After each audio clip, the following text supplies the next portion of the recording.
Hola, muy buenos días para todos. Es un placer hoy estar nuevamente aquí con ustedes para desarrollar un tema académico y profesional. Hoy vamos a hablar del nuevo programa de transparencia y ética empresarial con motivo de varias normas que ha emitido la Superintendencia de Sociedades en Colombia. Muchísimas gracias a quienes nos acompañan hoy.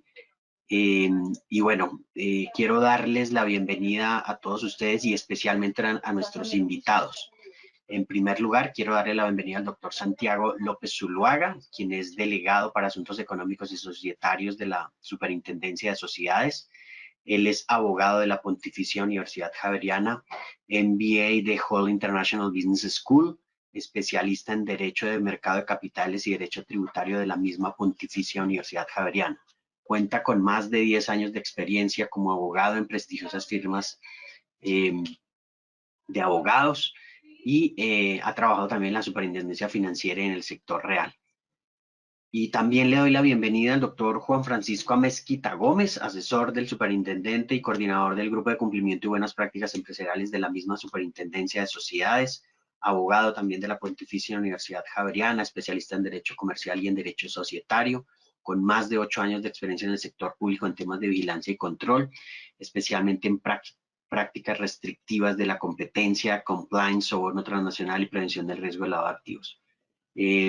Doctor Santiago y doctor Juan Francisco, pues bienvenidos. Nos acompaña también en el equipo de panelistas Juanita María Ospina, quien es nuestra directora de Compliance y Anticorrupción, y el doctor Juan Sebastián Guzmán Garzón, perdón, que pues es también un abogado de nuestra firma. Entonces, pues sin más preámbulo, muchísimas gracias, doctor Santiago, doctor Juan Francisco, les doy la bienvenida, pues tiene la palabra y vamos a escuchar esas buenas noticias que nos tienen para compartir con todos nosotros. Luis Eduardo, muchísimas gracias por esta invitación. Un saludo especial a todo el equipo de Risk con el que hemos trabajado de la mano para poder hacer esta pedagogía y otros asuntos también relacionados con la materia. Así que para nosotros como superintendencia es muy importante contar con este tipo de alianzas para poder llevar a todos los supervisados y futuros supervisados por la superintendencia estas nuevas instrucciones, estas nuevas prácticas y poniendo pues, sobre la mesa todas las instrucciones y toda la forma como estamos interpretando estas normas para que los supervisados conozcan el rol de la superintendencia, conozcan también hacia dónde vamos y sobre todo que entiendan la razonabilidad detrás de estas instrucciones. Es necesario que todos conozcan esta razonabilidad para que entiendan por qué estamos haciendo esto, para qué lo estamos haciendo y hacia dónde vamos, porque este yo creo que es el primer o uno de los primeros pasos que debe hacer la superintendencia para poder llegar a ese punto final que es cumplir con estas buenas prácticas a nivel internacional en un país que necesita no llegar a esas prácticas, sino estar por encima de esas prácticas internacionales.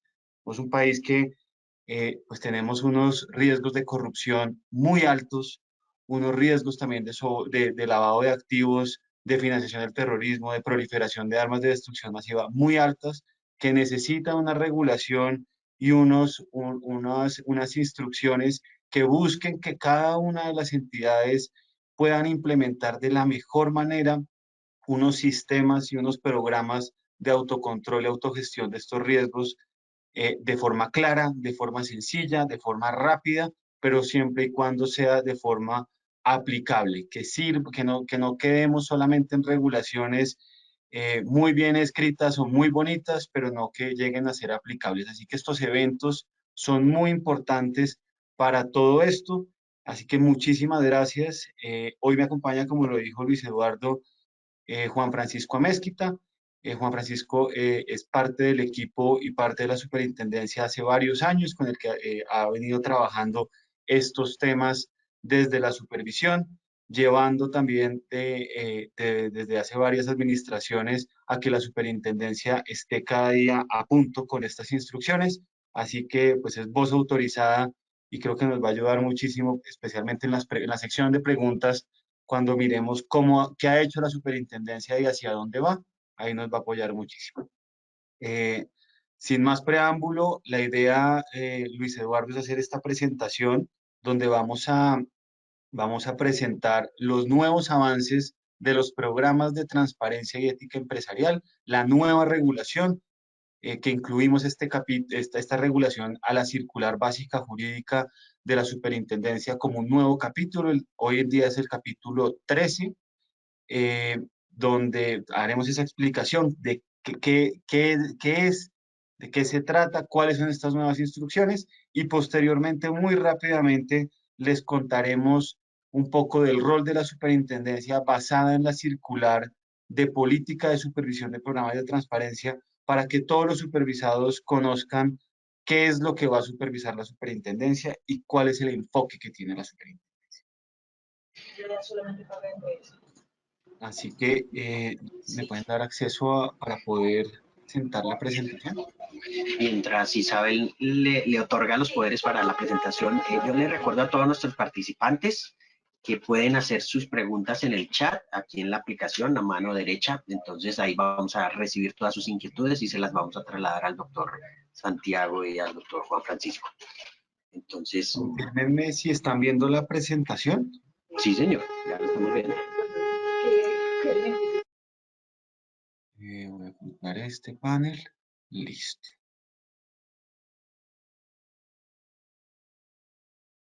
Muy bien. Ya, ahí la vemos perfecto. Se me fue. ¿Ustedes están viendo? Sí, señor. Segundo.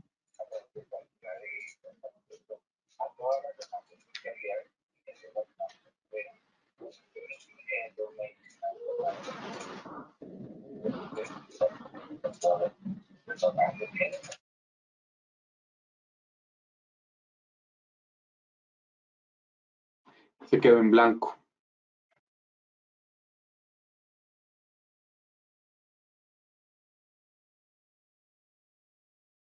Es decir, si estás compartiendo pantalla, pero está en blanco la diapositiva. Y está sin micrófono.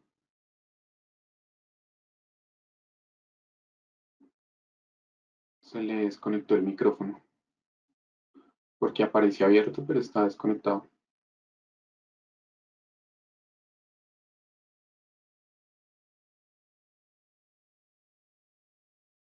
Ahí está cerrado el micrófono. Está en silencio. No, yo le tengo por el...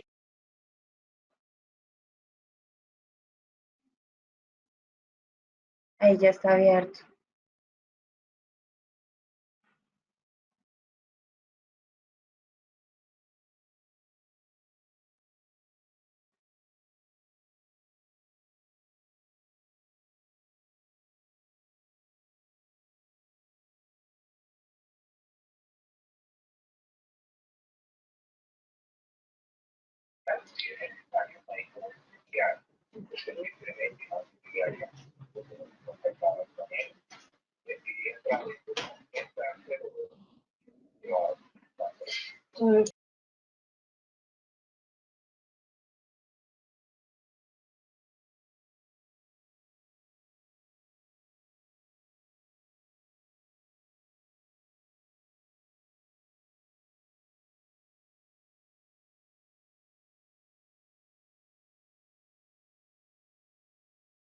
Ya estamos haciendo aquí un par de ajustes técnicos para las 420 personas que ya tenemos conectadas.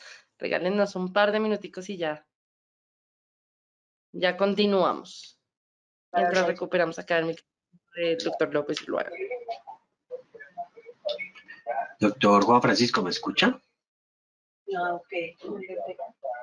¿Y me escuchan? Sí, perfecto. Ok, era para confirmar que estuviéramos... perdimos fue el audio del doctor Santiago. Sí, aparece con el audio abierto, pero no lo escuchamos. Como el post. Ya le estoy escribiendo. Ya les confío. Ok, sí, y quedó la pantalla, al compartir fue blanca la diapositiva. Al compartir la pantalla. Bueno, esperemos unos minuticos. Muchas gracias a todos ustedes por su comprensión con estos eventos tecnológicos.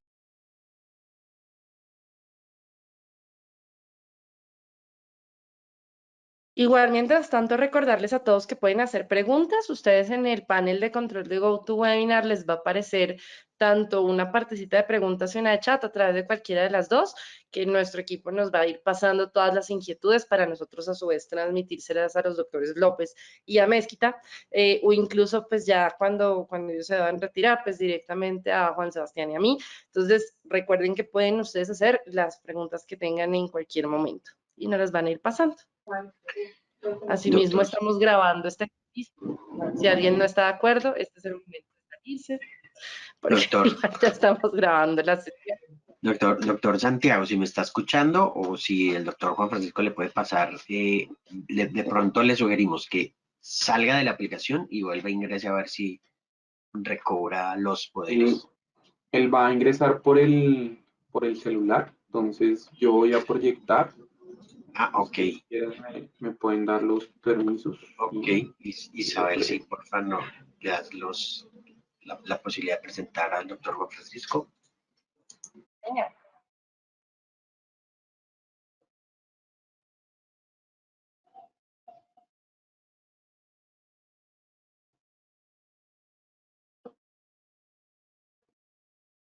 Un segundito, ya estoy abriendo la presentación. Muy bien, muchas gracias. Ya ahí lo vemos.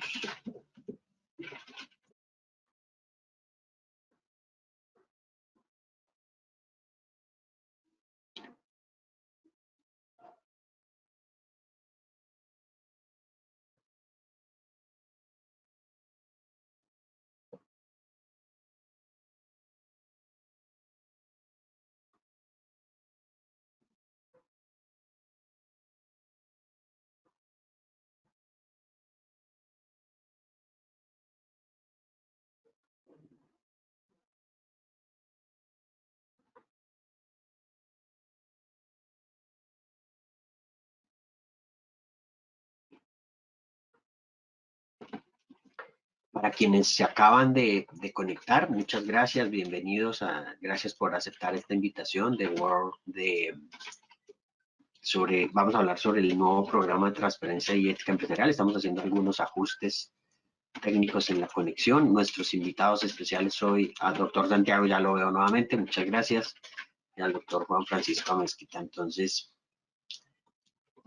No, discúlpenme, la verdad no sé qué estaba ahora sí. pasando hoy con mi computador que se reinició por actualizaciones y demás. Ah, ok. Eh, A entonces, veces sucede. sí, para evitar eso, para evitar que se me vuelva a caer, me parece bien, Juan, que usted la proyecte. O no sé si esto yo la estoy proyectando. Yo creo. Sí, Listo, perfecto. sí. Entonces, lo primero que hay que contarles de forma muy general es el rol de la superintendencia frente a estos programas de transparencia y ética empresarial, o cuál es el rol realmente de la superintendencia. ¿Por qué? Porque muchas personas y muchos supervisados solamente tienen en mente unas facultades de la superintendencia respecto a temas de insolvencia y temas de resolución de conflictos entre asociados. Y también muchas otras entienden el rol de la superintendencia en una supervisión de temas societarios por parte de la Delegatura de Supervisión Societaria, pero no conocen otro rol. Discúlpeme un paréntesis chiquitico, doctor Santiago.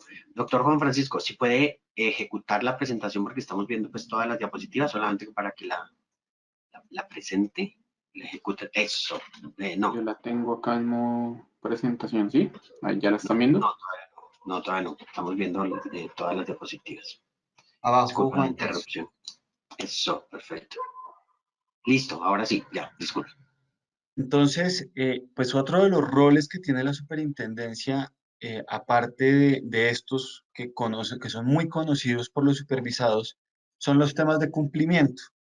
En estos temas de cumplimiento hay varias actividades que quisiera poner sobre la mesa para que se conozcan, que están a cargo de esta delegatura, la Delegatura de Asuntos Económicos y Societarios, como son lo primero, la supervisión de los programas de transparencia ética empresarial, la supervisión de los sistemas de autogestión y autocontrol del riesgo de lavado de activos, llamados AgriLab, o también el régimen de medidas mínimas para poder prevenir y mitigar el riesgo de lavado de activos.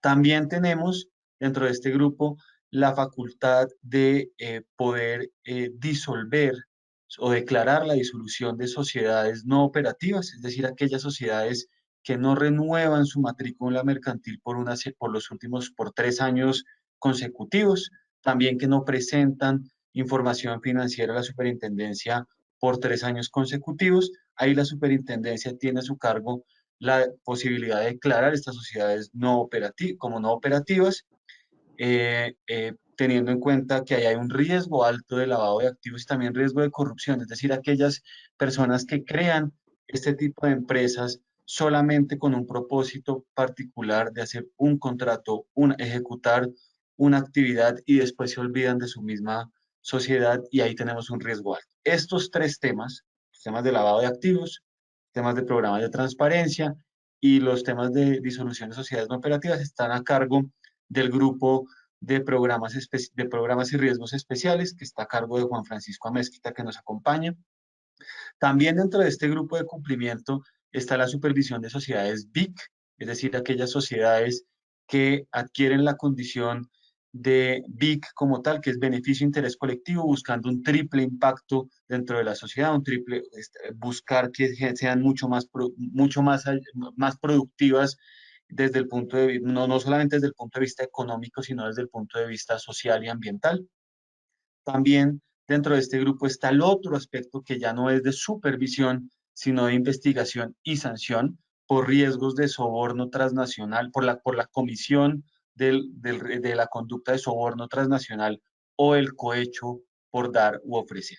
Entonces, estos programas de transparencia que vamos a tratar en esta charla son uno de los aspectos que tiene esta dirección de cumplimiento, que hace parte de la Delegatura de Asuntos Económicos y Societarios, y buscan también ser una forma de prevenir las conductas de soborno transnacional y corrupción que son investigadas y sancionadas por parte de la Superintendencia de Sociedades cuando una sociedad o una persona jurídica eh,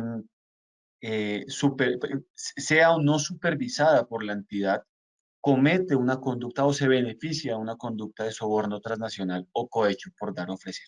Entonces, estos programas sirven de mitigantes para que estas conductas no se den y también en ciertos aspectos pueden ser tenidos en cuenta como unos atenuantes en caso de que la sociedad se vea incursa en estas conductas. ¿Qué busca la superintendencia con estos programas de transparencia? Dentro del objetivo estratégico de la superintendencia, que es contar con más empresa, más empleo, está también el pilar y el objetivo de generar una cultura de cumplimiento que sea irradiada e irrigada en todo el tejido social empresarial. Esta cultura de cumplimiento tiene que ir de la mano con una adecuada implementación de un buen gobierno corporativo. ¿Para qué? Para que las empresas puedan ser más competitivas, más productivas y sobre todo más perdurables en el tiempo en beneficio del país y de sus ciudadanos.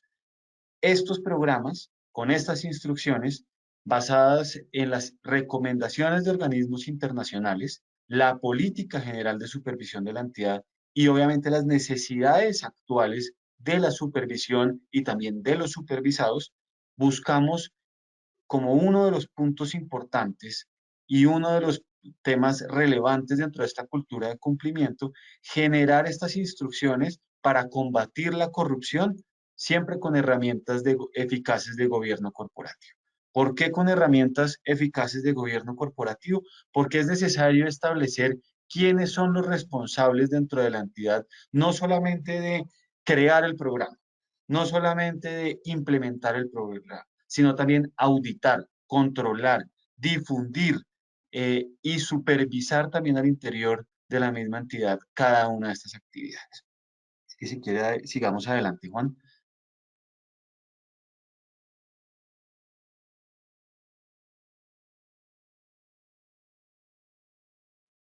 Juan Francisco.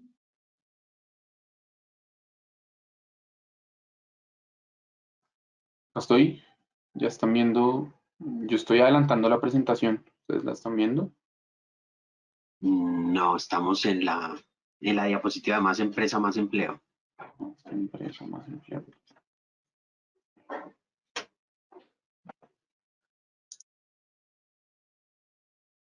Ahí, ¿ya la están viendo? No, señor. No, no ha cambiado. Aquí, ya sé qué es lo que pasa. En esta aplicación no podemos ponerlo en modo presentación, Juan. Si no Ok, nos pasa esto. Entonces, salir de modo presentación y vamos presentando una por una las diapositivas.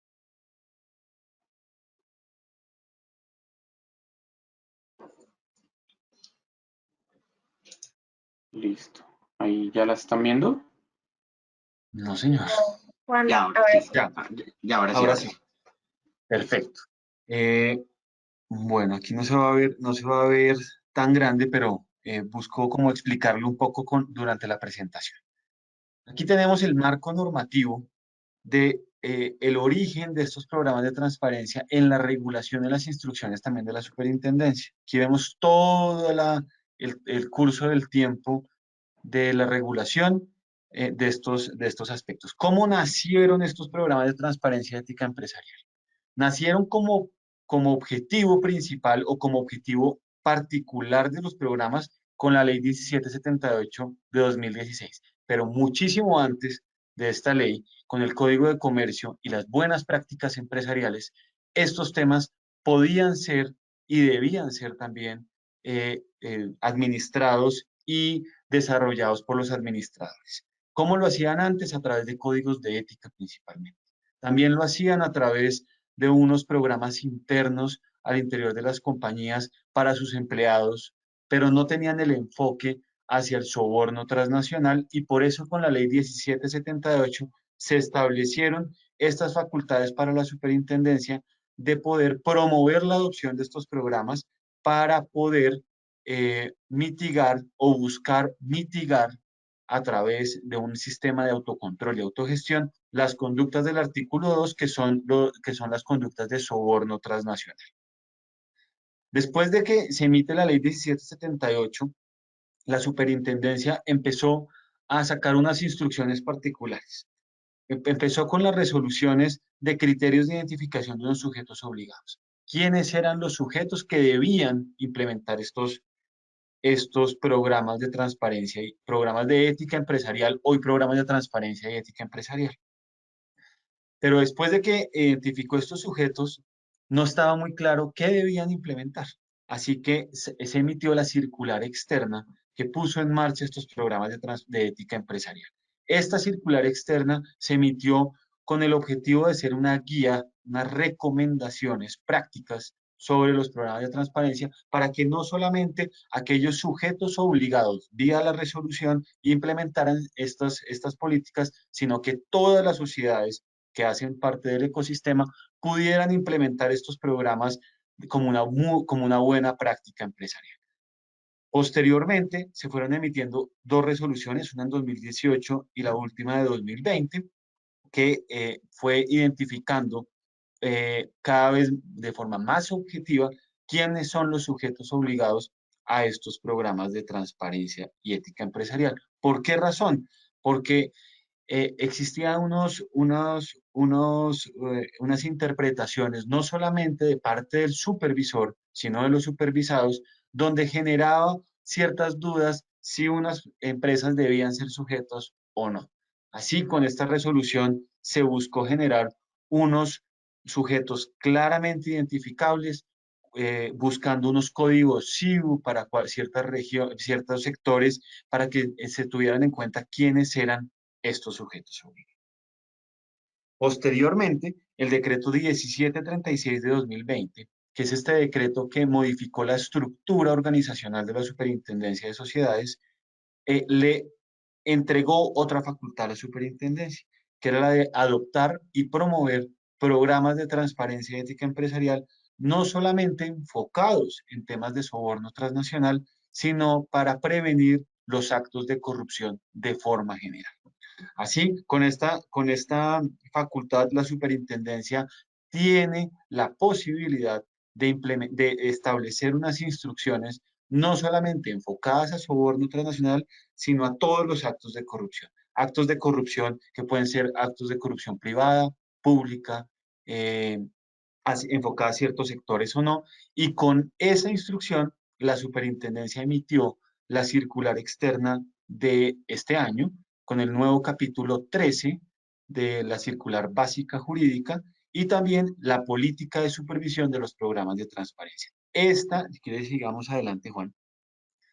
Esta circular externa de los programas de transparencia ética empresarial tiene realmente tres pilares fundamentales de por qué emitimos esta circular. Lo primero era derogar integralmente esta circular que no tenía un lenguaje claro de instrucción, sino que tenía un lenguaje de recomendación hacia los sujetos obligados.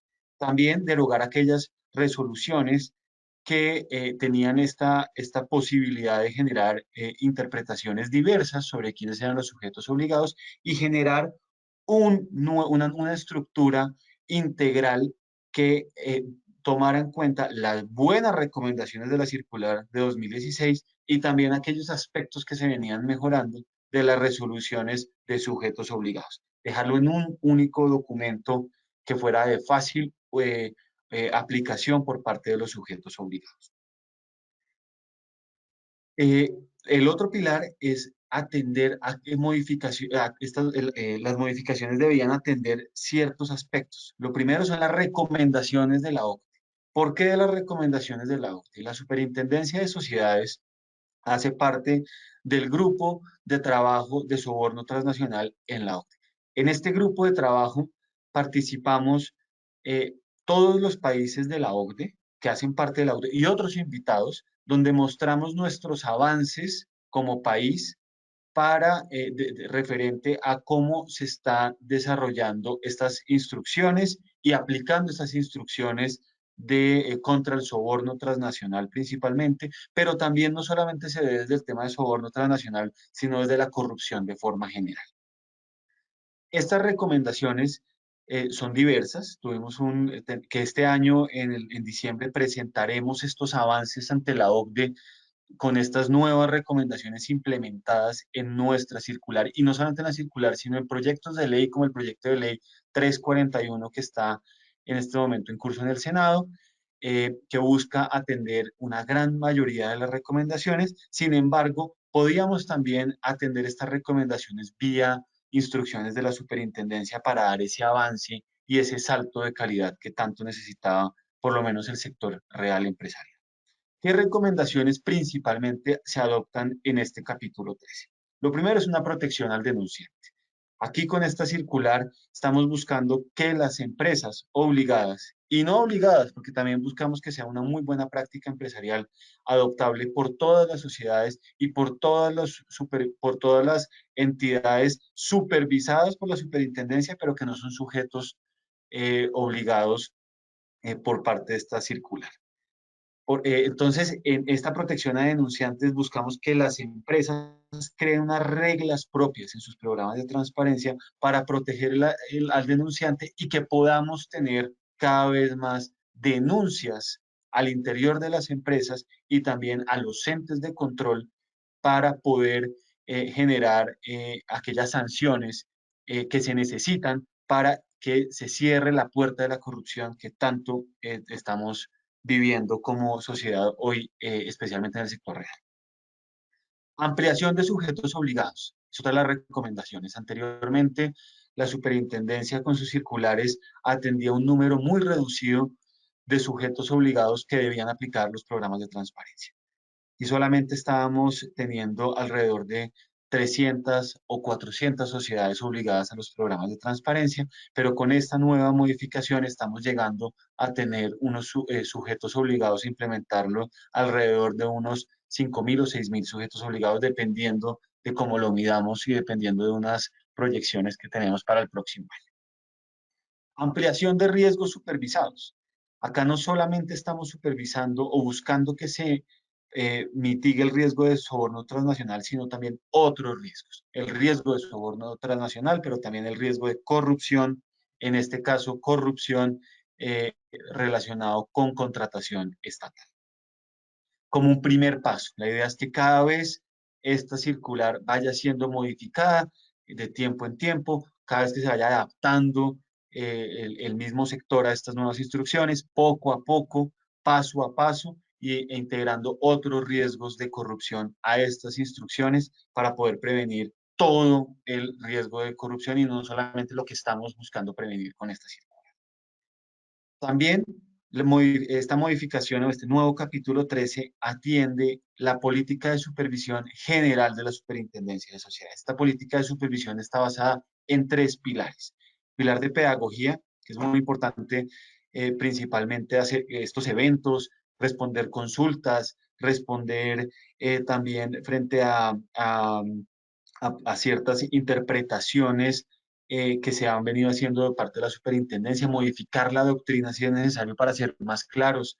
Esto con el objetivo de que el funcionario de turno en la superintendencia no tenga una interpretación propia de estos programas, sino que en conjunto con los supervisados y también al interior de la entidad se cree una doctrina particular que sea muy clara y que todos los supervisados entiendan hacia dónde deben ir y cómo lo deben hacer. Y no que sea una interpretación del funcionario de turno.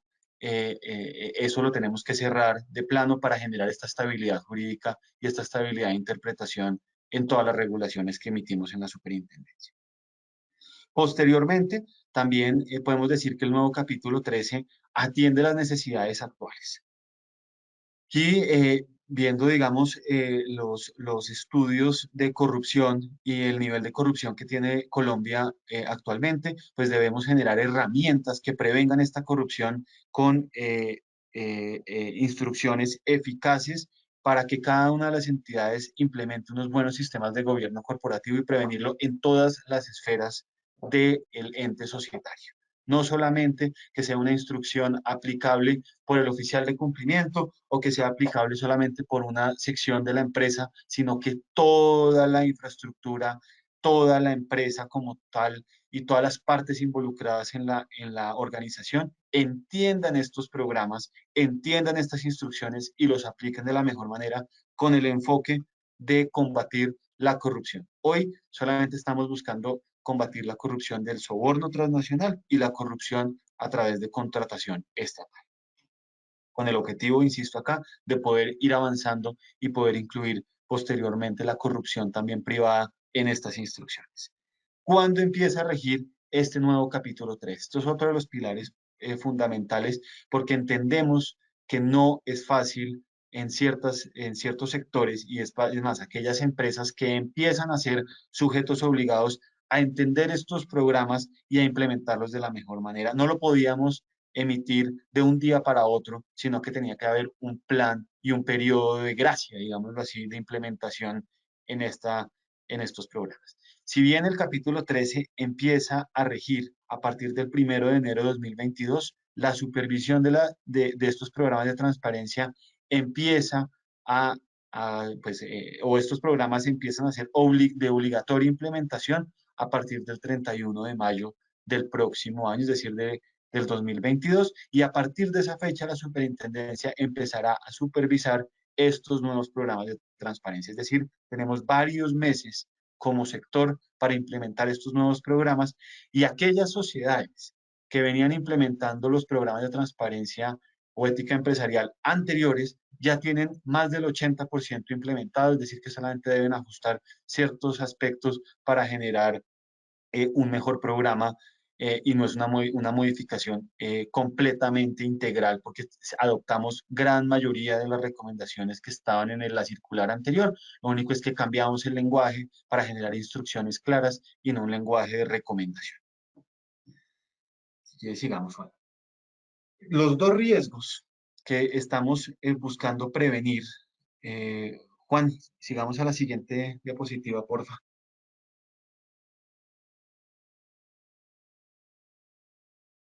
Sí, yo ya me adelanté, estoy en la conducta, ¿ustedes la están viendo? No, señor. Mm, Ahí ya.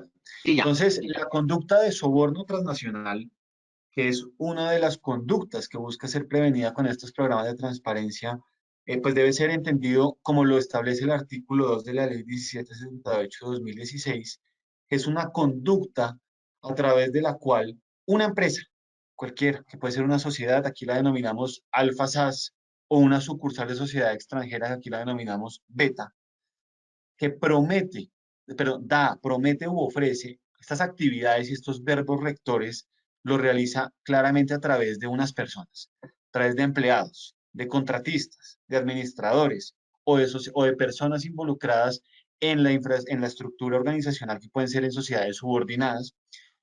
Promete u ofrece sumas de dinero, objetos de valor o cualquier beneficio o utilidad.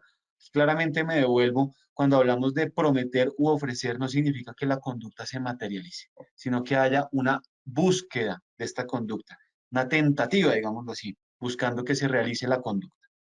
¿A quién le entrega, le promete o le ofrece estas sumas de dinero, objetos de valor o cualquier beneficio o utilidad? A un servidor público extranjero. ¿Qué se entiende por servidor público extranjero? Es una persona que funge como tal en un país diferente a Colombia. ¿Para qué? ¿Para qué hace esto la empresa?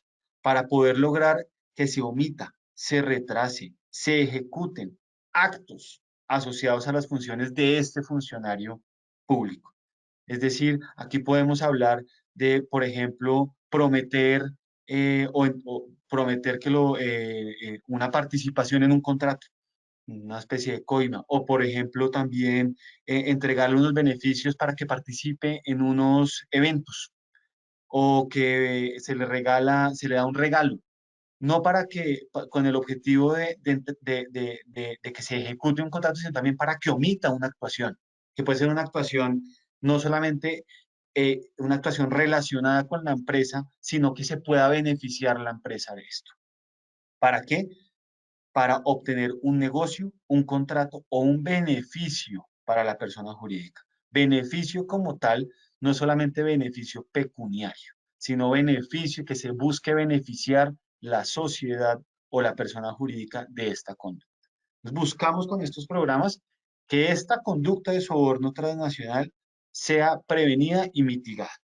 Muchas veces las sociedades o los altos cargos puede que no conozcan de esta conducta. Lo puede estar realizando una persona encargada del área comercial para poder cumplir ciertas metas. Entonces, es necesario que estas áreas comerciales conozcan estos programas de transparencia, como también aquellos administradores, representantes legales, miembros de junta, todos estos administradores puedan de alguna manera irradiar esta cultura de cumplimiento en pro de buscar que esta conducta de soborno transnacional no se dé. También, que seguimos, Juan, no solamente se busca prevenir esta conducta de soborno transnacional, sino el riesgo de corrupción. El riesgo de corrupción como tal, la corrupción en este capítulo, la definición de corrupción involucra el soborno transnacional y también los delitos contra la administración pública o el patrimonio público. Pero cuando hablamos de riesgo de soborno transnacional, solo hablamos de la conducta de soborno transnacional, y cuando hablamos de riesgo de corrupción, solamente hablamos del riesgo de la comisión de delitos contra la administración pública o el patrimonio público. ¿Qué se entiende por los delitos contra la administración pública o el patrimonio público? Cuando entramos a los delitos contra la administración pública, hablamos del título 15º del Código Penal. Aquí tenemos una serie de delitos que están catalogados dentro de este capítulo de delitos contra la administración pública. Aquí voy a nombrar unos: la usurpación y abuso de funciones, el prevaricato, el tráfico de influencias, el cohecho, la concusión, el peculado, el enriquecimiento ilícito, celebración indebida de contratos, entre otros. Aquí tenemos varias variantes de estos delitos por acción, por omisión y demás, que es un capítulo muy extenso que busca ser prevenido con este capítulo. También buscamos con este capítulo prevenir otro tipo de delitos, que son los delitos contra el patrimonio público. ¿Qué se entiende por delitos contra el patrimonio público? Son aquellos que produzcan de manera directa la disminución, el perjuicio, la pérdida, el menoscabo, el detrimento, la lesión, varias actividades contra los bienes o recursos públicos. Estos programas de transparencia también tienen un objetivo principal, y es que la Fiscalía General de la Nación pueda tener como aquellas sociedades que están obligadas a estos programas de transparencia ética empresarial y que no tengan en cuenta estos programas de transparencia y se cometa la conducta, podemos hablar de una omisión en los deberes de los administradores y por ende los administradores también pueden llegar a ser involucrados en esta investigación por parte de la Fiscalía. Y cuando se cometan los delitos contra las conductas contra el soborno transnacional, la Superintendencia de Sociedades sí entra a investigar y sancionar por estas conductas. En caso, uno de los delitos contra la administración pública, que es el cohecho, la superintendencia cuenta, tranquilo Juan, la superintendencia cuenta con la facultad de sancionar e investigar aquellas conductas de cohecho por dar u ofrecer una vez se cuente con la sentencia penal condenatoria debidamente ejecutoriada, es decir, cuando la superintendencia conozca esta sentencia, arranca con su facultad de investigación y sanción a las sociedades que se beneficiaron por esta conducta. Esto es un tema muy importante, es una facultad que la superintendencia cuenta y que está empezando a ejecutar, y contar con estos programas ayudará a mitigar y también de alguna manera a servir de atenuante en estas sanciones. Cuando hablamos de las sanciones por soborno transnacional, en caso de que se materialicen estas conductas, estamos hablando de sanciones que pueden llegar hasta los 200.000 salarios mínimos legales mensuales. Ahora estamos hablando de 200.000 millones de pesos aproximadamente como sanción máxima de la superintendencia por la comisión de delitos por conductas de soborno transnacional. Por eso es muy importante que las sociedades apliquen estos programas, no solamente por el riesgo de sanción, sino también el riesgo reputacional al que se ven expuestas en caso de que cometan estas conductas. Pero ¿qué se entiende por estos programas de transparencia y ética empresarial? ¿Qué busca? ¿Hacia dónde va? Estos programas de transparencia, en últimas, es un documento que emite la compañía. Es un documento que se basa en unas políticas de cumplimiento adoptadas e implementadas por la misma compañía. ¿Con qué fin? Con el fin de identificar, detectar, prevenir, gestionar y mitigar los riesgos de corrupción o los riesgos de soborno transnacional que puedan afectar a una entidad supervisada conforme a la matriz de riesgo y demás instrucciones y recomendaciones establecidas. ¿Con qué finalidad? Como lo dijimos anteriormente, prevenir, detectar y corregir las situaciones potenciales de corrupción y soborno transnacional. Y estos programas de transparencia tienen dos grandes pilares, que es el análisis del riesgo y el control del riesgo. Como lo vamos a determinar más adelante con el contenido y las etapas de los programas de transparencia. Cuando hablamos del contenido del capítulo 10, esto es muy general para que conozcan de qué se trata este capítulo 13, hablamos de unas consideraciones generales, es decir, la razonabilidad detrás de este capítulo. Una especie de exposición de motivos de estos programas de transparencia, que entiendan hacia dónde van estos programas, cómo deben ser interpretados de forma general las instrucciones de la superintendencia en esta materia, están en las consideraciones generales. Adicional a esto, unas definiciones particulares aplicables a este capítulo 13 y que deben ser tenidas en cuenta de forma particular en cada una de las instrucciones. Un marco normativo para que también se entienda por qué viene este capítulo y está basado en qué regulación. Un marco normativo no solamente local, sino también conforme a los convenios suscritos por Colombia en la materia. Ámbito de aplicación. ¿A quién le aplica estos programas? Una regla general, una regla por sectores. Después, ¿qué son los programas de transparencia como tal? ¿Qué deben incluir? Está el proceso como tal de implementación, de adopción, de creación de estos programas de transparencia. ¿Quiénes son los que deben desarrollar estas funciones dentro de la misma empresa para poder mitigar y autogestionar estos riesgos? ¿Cuáles son las etapas como tal de los programas de transparencia? Unas consideraciones sobre la aplicación de manera general, cuándo aplica, a quién le aplica y cuáles son los periodos mínimos de permanencia principalmente. Después, ¿quiere Juan? Avancemos. También tenemos las sanciones. Aquí, como esto es un tema de supervisión, no es un tema de investigación y sanción de las conductas, sino supervisión de la implementación de estos programas, no estamos hablando de las multas hasta 200.000 salarios mínimos, sino multas de hasta 200 salarios mínimos por el incumplimiento de estas instrucciones, conforme lo establece la Ley 222 del 95. Unas recomendaciones particulares, ¿por qué? Porque buscamos que este capítulo 13 no sea solamente implementado por aquellos sujetos obligados de forma directa por parte de este capítulo, sino que sean adoptados como una buena práctica empresarial por parte de todas las sociedades, sean supervisadas o no por esta entidad. Plazo de adopción, como lo dije, es el 31 de mayo del próximo año. Si bien entra en vigencia el 1 de enero del 2022, el plazo para adoptar estos programas de transparencia es el 31 de mayo del próximo año.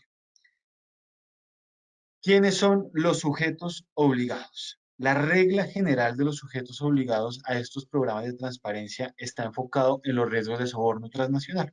El numeral 4.1 establece que todas las sociedades vigiladas, estamos hablando de sociedades vigiladas, no estamos hablando del concepto de supervisión como tal, que puede aplicar no solamente a sociedades, sino también a sucursales de sociedad extranjera y también a empresas unipersonales y demás. Aquí estamos hablando de sociedades vigiladas por la Superintendencia de Sociedades sin importar su actividad económica, siempre y cuando hayan realizado negocios o transacciones internacionales, que no importa de la naturaleza de estos negocios internacionales o si lo hacen directamente o a través de un intermediario, es decir, a través de un contratista o por medio de una sociedad subordinada o de sucursal, con personas naturales o jurídicas extranjeras de derecho público. Es decir, estos negocios y transacciones internacionales, pues obviamente su contraparte son personas naturales o jurídicas extranjeras de derecho público, iguales o superiores, estos negocios deben ser iguales o superiores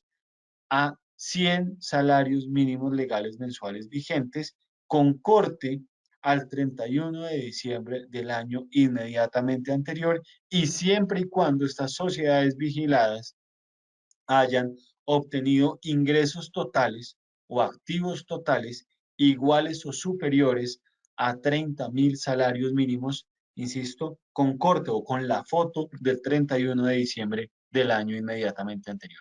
Es decir, estas sociedades al 31 de diciembre, con el corte de sus estados financieros, ya conocerán si se convierten o no en sujetos obligados a este capítulo 13, con la foto del 31 de diciembre que van a implementar. Sin embargo, son unos umbrales muy bajos, realmente, que desde ya las sociedades que ya hayan realizado negocios de transacciones internacionales y que superen generalmente estos ingresos totales o activos totales, ya van conociendo desde este momento o desde antes si van a ser sujetos obligados o no a este capítulo 13 y por ende ya están implementando estos programas de transparencia y ética empresarial.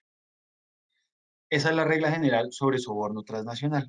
Pero también, como tenemos normas para buscar, identificar y evaluar los riesgos de corrupción, hablamos de dos numerales, el 4.2 y el 4.3 del capítulo 13, que el 4.2 aplica a empresas supervisadas. Estamos hablando del concepto de supervisión y no solamente de sociedades, sino de empresas, conforme lo establece el capítulo 13, por la Superintendencia de Sociedades, sin importar su actividad económica.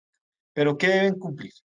Que al 31 de diciembre del año inmediatamente anterior, que estamos hablando para el próximo año, del 31 de diciembre del año 2021, hayan realizado directa o indirectamente, es decir, a través de consorcios, uniones temporales o cualquier otra figura permitida por la ley, hayan celebrado contratos con entidades estatales con una cuantía igual o superior a 500 salarios mínimos. Pero adicional a esto, que hayan obtenido ingresos o activos totales con corte hasta el 31 de diciembre iguales o superiores a 30.000 salarios mínimos.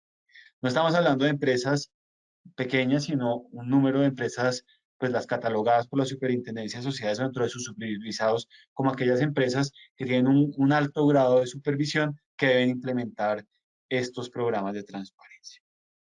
Pero no solamente identificamos estas sociedades como sujetos obligados a identificar y evaluar los riesgos de corrupción. Por eso en la siguiente diapositiva tenemos los riesgos, otros sujetos obligados a implementar estos programas. Si quiere, Juan, avancemos. Que son aquellas empresas supervisadas de unos sectores. Estos sectores están claramente identificados en el capítulo 13 conforme a unos códigos CIU y unas actividades particulares que deben realizar para ser catalogadas dentro de estos sectores.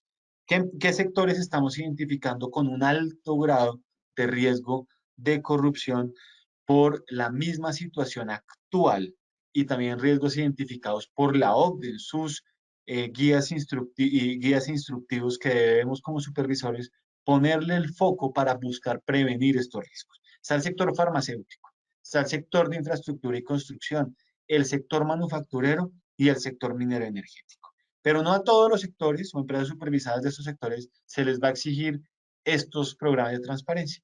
Se les va a exigir a aquellas empresas que deban contar con un revisor fiscal principalmente para poder desarrollar su actividad. Por eso el umbral está determinado con aquellas empresas que hayan obtenido ingresos o activos totales concorde al 31 de diciembre del año inmediatamente anterior, iguales en ingresos, iguales o superiores a 3.000 salarios en ingresos y 5.000 o 5.000 salarios en activos totales. Y además de esto, que hayan celebrado contratos con entidades estatales por una cuantía igual o superior a 500 salarios mínimos. Aquí estamos hablando de identificar y evaluar los riesgos de corrupción.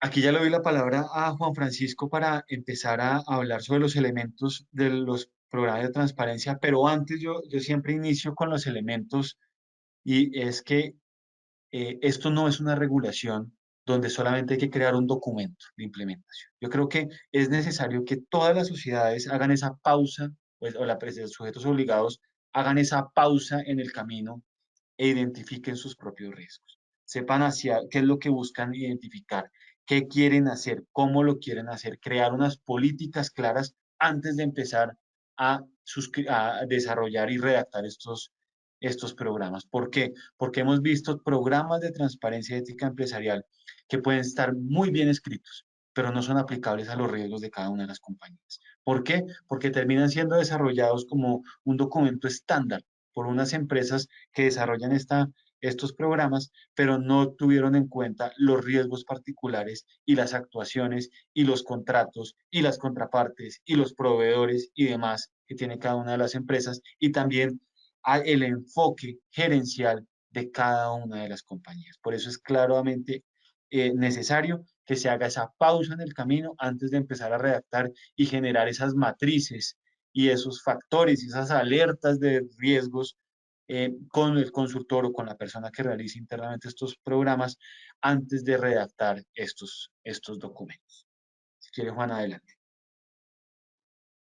Y buenos días a todos. Nuevamente un gusto volver a estar con ustedes y el enfoque que se le quiere dar a este capítulo 13. Yo creo que ya han oído hablar harto del capítulo 10, ahora estamos hablando acerca del capítulo 13.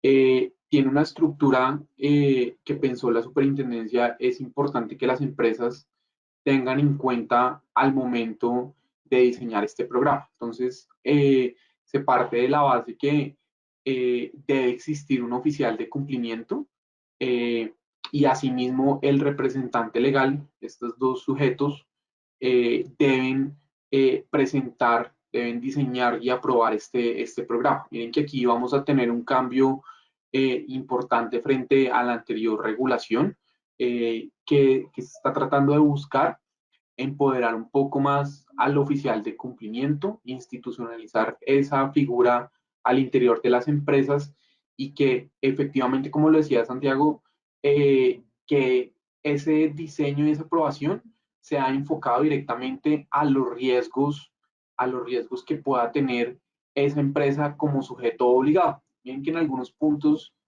algunas empresas nos han dicho es que mi casa matriz cuenta con un programa robusto y completo, pero miren que en algunas ocasiones ese programa puede que efectivamente no contemple propiamente esos riesgos a los cuales puede estar expuesta esa empresa.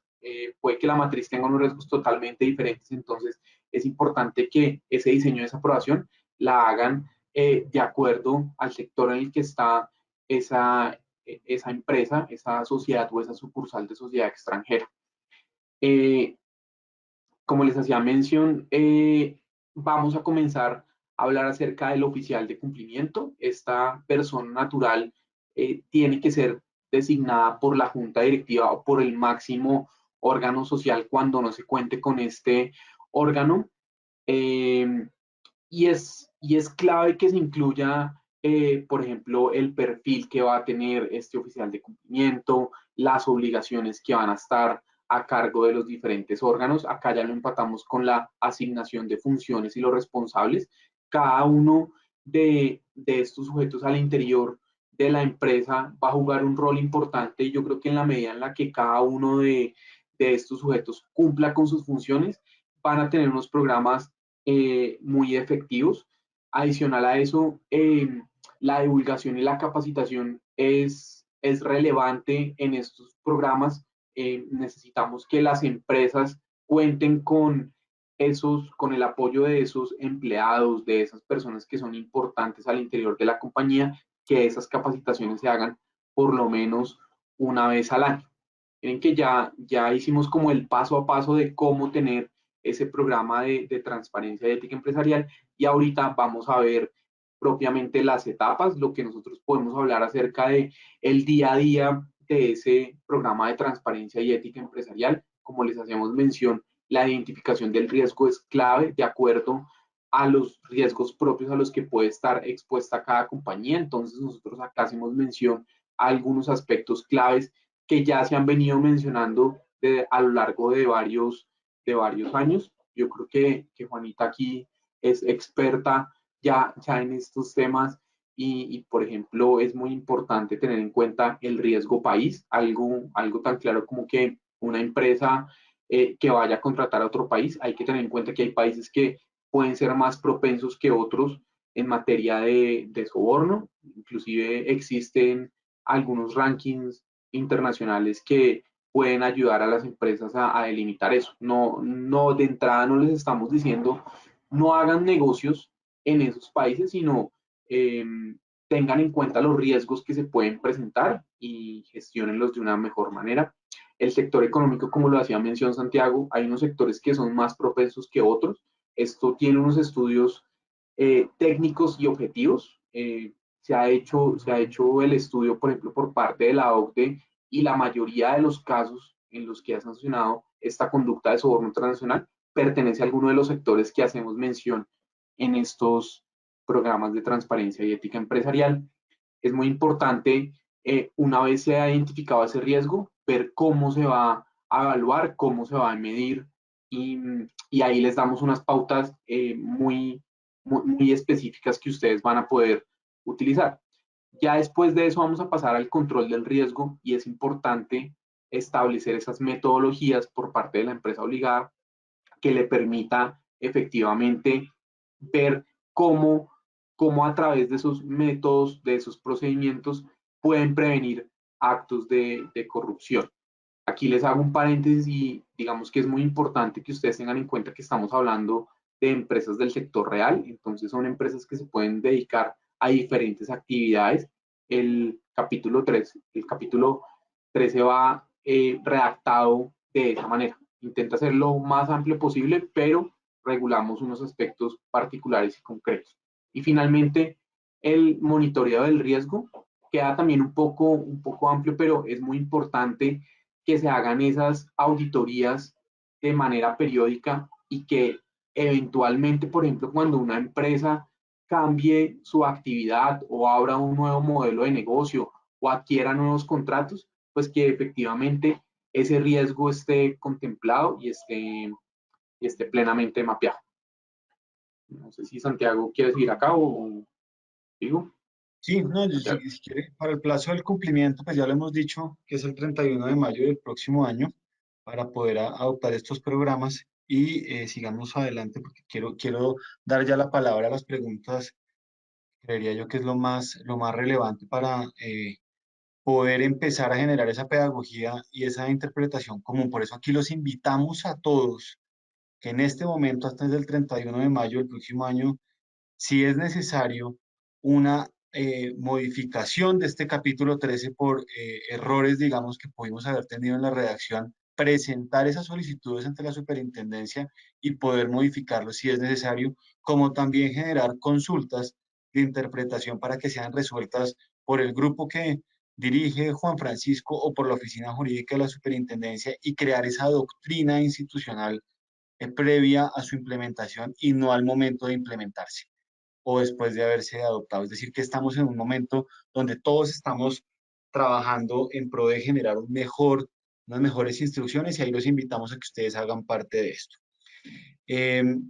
La Superintendencia de Sociedades puede impartir no solamente, o sea, la superintendencia no solamente supervisará la adopción de estos programas a aquellas sociedades que están claramente identificables en el capítulo 13, sino que también podrá impartir la instrucción a cualquier empresa que esté sometida a su supervisión para que adopte estos programas de transparencia ética empresarial. Esto es porque podemos identificar que ciertas empresas, industrias o demás en el camino y a lo largo de la implementación que no fueron identificadas en este capítulo pueden ser sujetos de instrucción por parte de la superintendencia para adoptar estos programas y buscar mitigar estos riesgos. Por eso, invitamos a todas las sociedades que así no estén sujetos a estos programas de transparencia, el capítulo 13, que implementen como una prueba en la práctica estos programas para que en caso que la superintendencia, por alguna razón, por hacer parte de un sector o por algún riesgo hasta mediático que pueda ocurrir en el camino, haga que la superintendencia empiece a supervisar y les imparta esta instrucción, usted ya tendría la tarea muy avanzada de implementación de estos programas. Tengan en cuenta que no hay que implementar el 100% del programa, sino lo aplicable de los programas a cada sociedad. ¿Por qué? Porque aquí tenemos unas instrucciones que no son aplicables a todos los sectores o a todas las empresas, sino que son aplicables a ciertos sectores, a ciertos riesgos, a ciertas empresas, y eso lo debe identificar cada una de las sociedades para adoptar sus propios programas de transparencia y ética empresarial. Obviamente hay unos mínimos que deben implementarse por parte de todos, pero no todo lo que está establecido acá debe ser establecido por cada una de las sociedades. Sanciones, ya lo habíamos dicho, pero ese no debe ser el objetivo de la superintendencia. Aquí empato con el final, Luis Eduardo, de qué vamos a hacer como superintendencia. La facultad de la superintendencia, tenemos una facultad sancionatoria, pero ese no es el objetivo real de la superintendencia.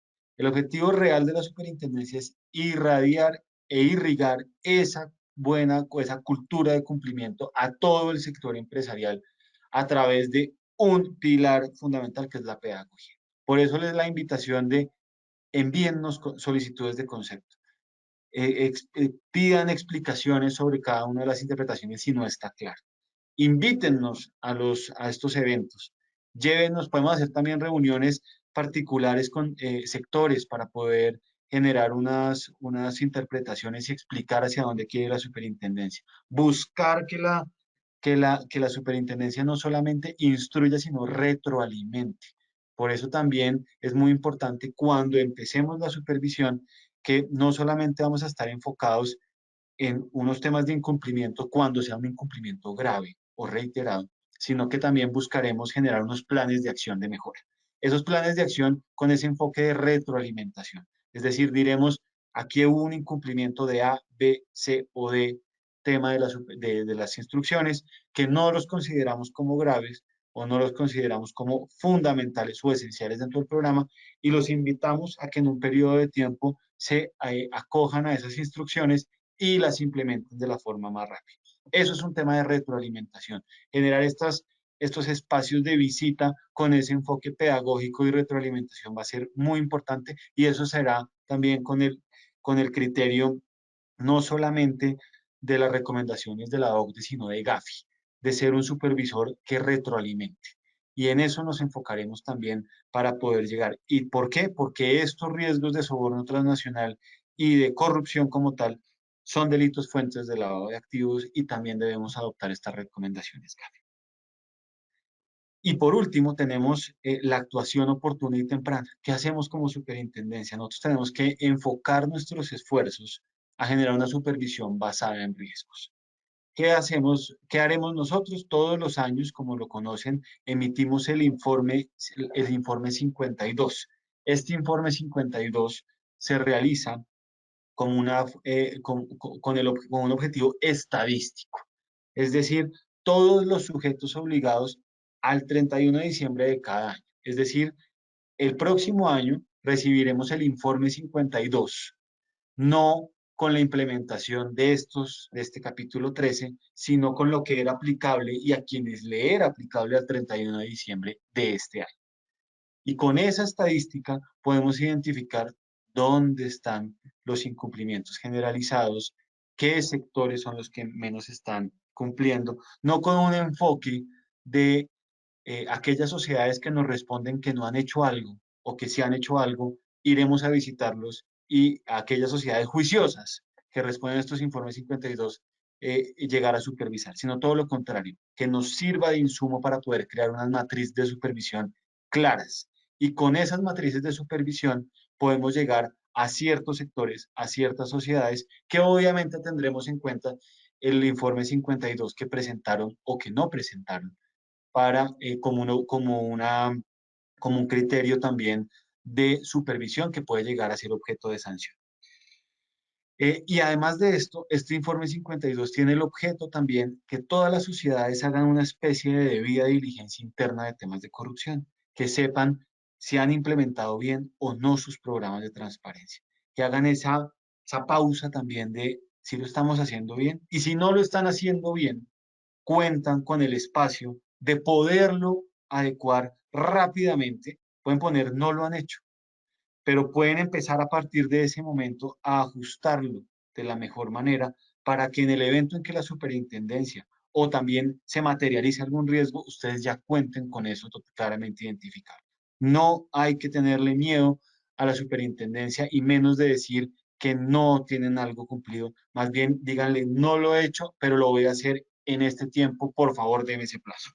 Ese es el enfoque. ¿Por qué? Porque aquí no buscamos generar, no tenemos metas sancionatorias. Ese no puede ser el enfoque de la superintendencia. No hay metas sancionatorias, sino metas de cumplimiento. Queremos tener estadísticas de cuántas sociedades están cumpliendo de la mejor manera.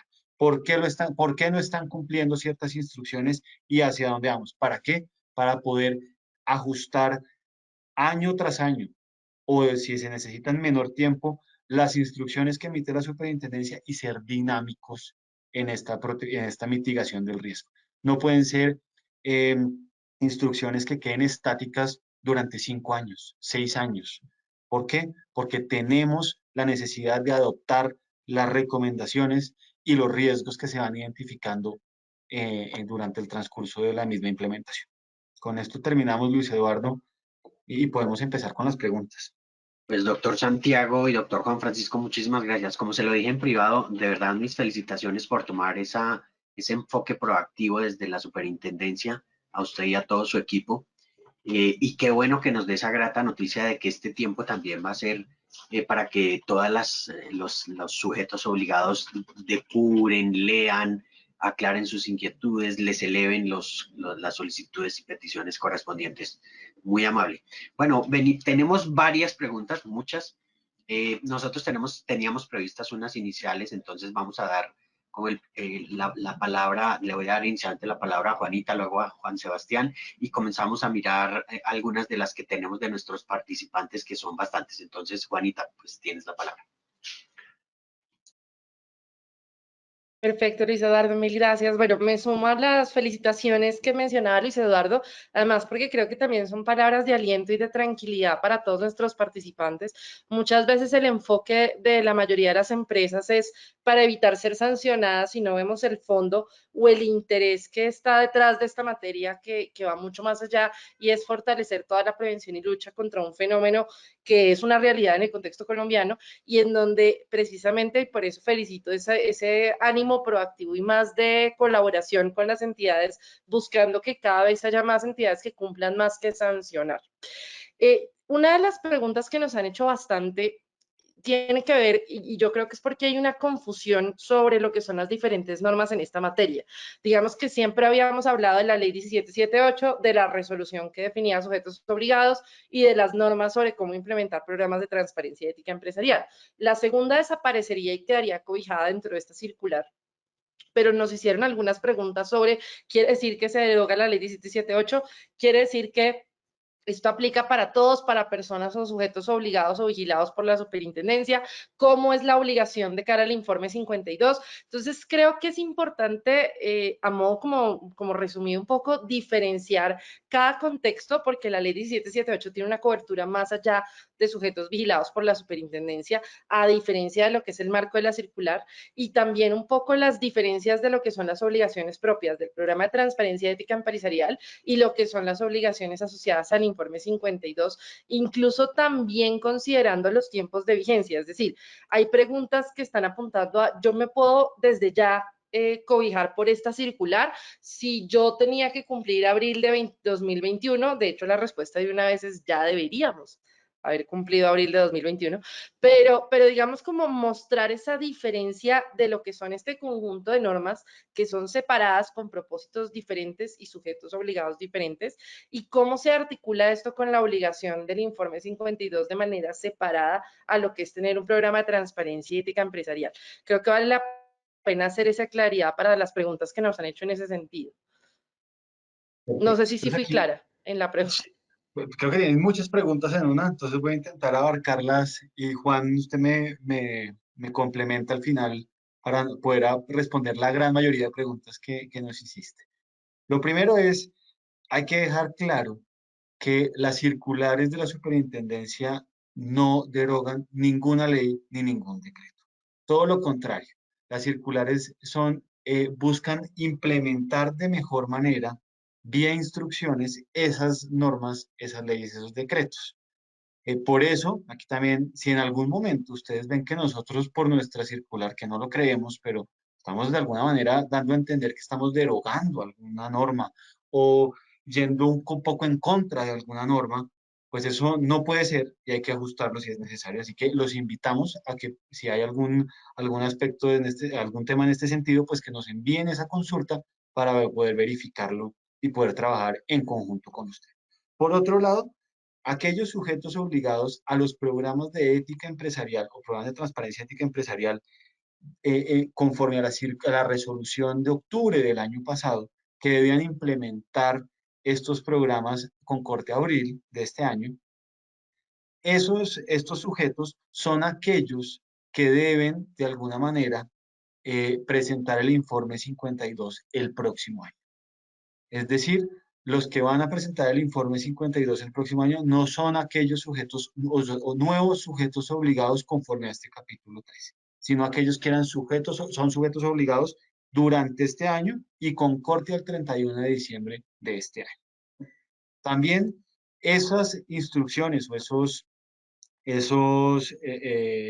sujetos obligados o criterios identificables de sujetos obligados de la resolución del 2020 realmente son prácticamente los mismos que tenemos en esta circular externa de este año para los riesgos de soborno transnacional, con la ampliación del umbral o bajando el umbral de 40.000 salarios mínimos a 30.000 salarios mínimos. Aquí vamos a tener un mayor número de sujetos obligados a implementar estos programas de transparencia para los riesgos de soborno transnacional, sin decir que ya aquellos que hayan implementado estos programas de transparencia ética empresarial conforme a la resolución del año pasado, pues ya tienen un camino avanzado de implementación muy grande, muy amplio, y ya lo que tienen que hacer es ajustar ciertos temas menores para poder tener en cuenta este capítulo 13. Los riesgos de corrupción sí son nuevos, son para sujetos nuevos, digámoslo así, que deben implementar estos programas y tienen hasta el 31 de mayo del próximo año.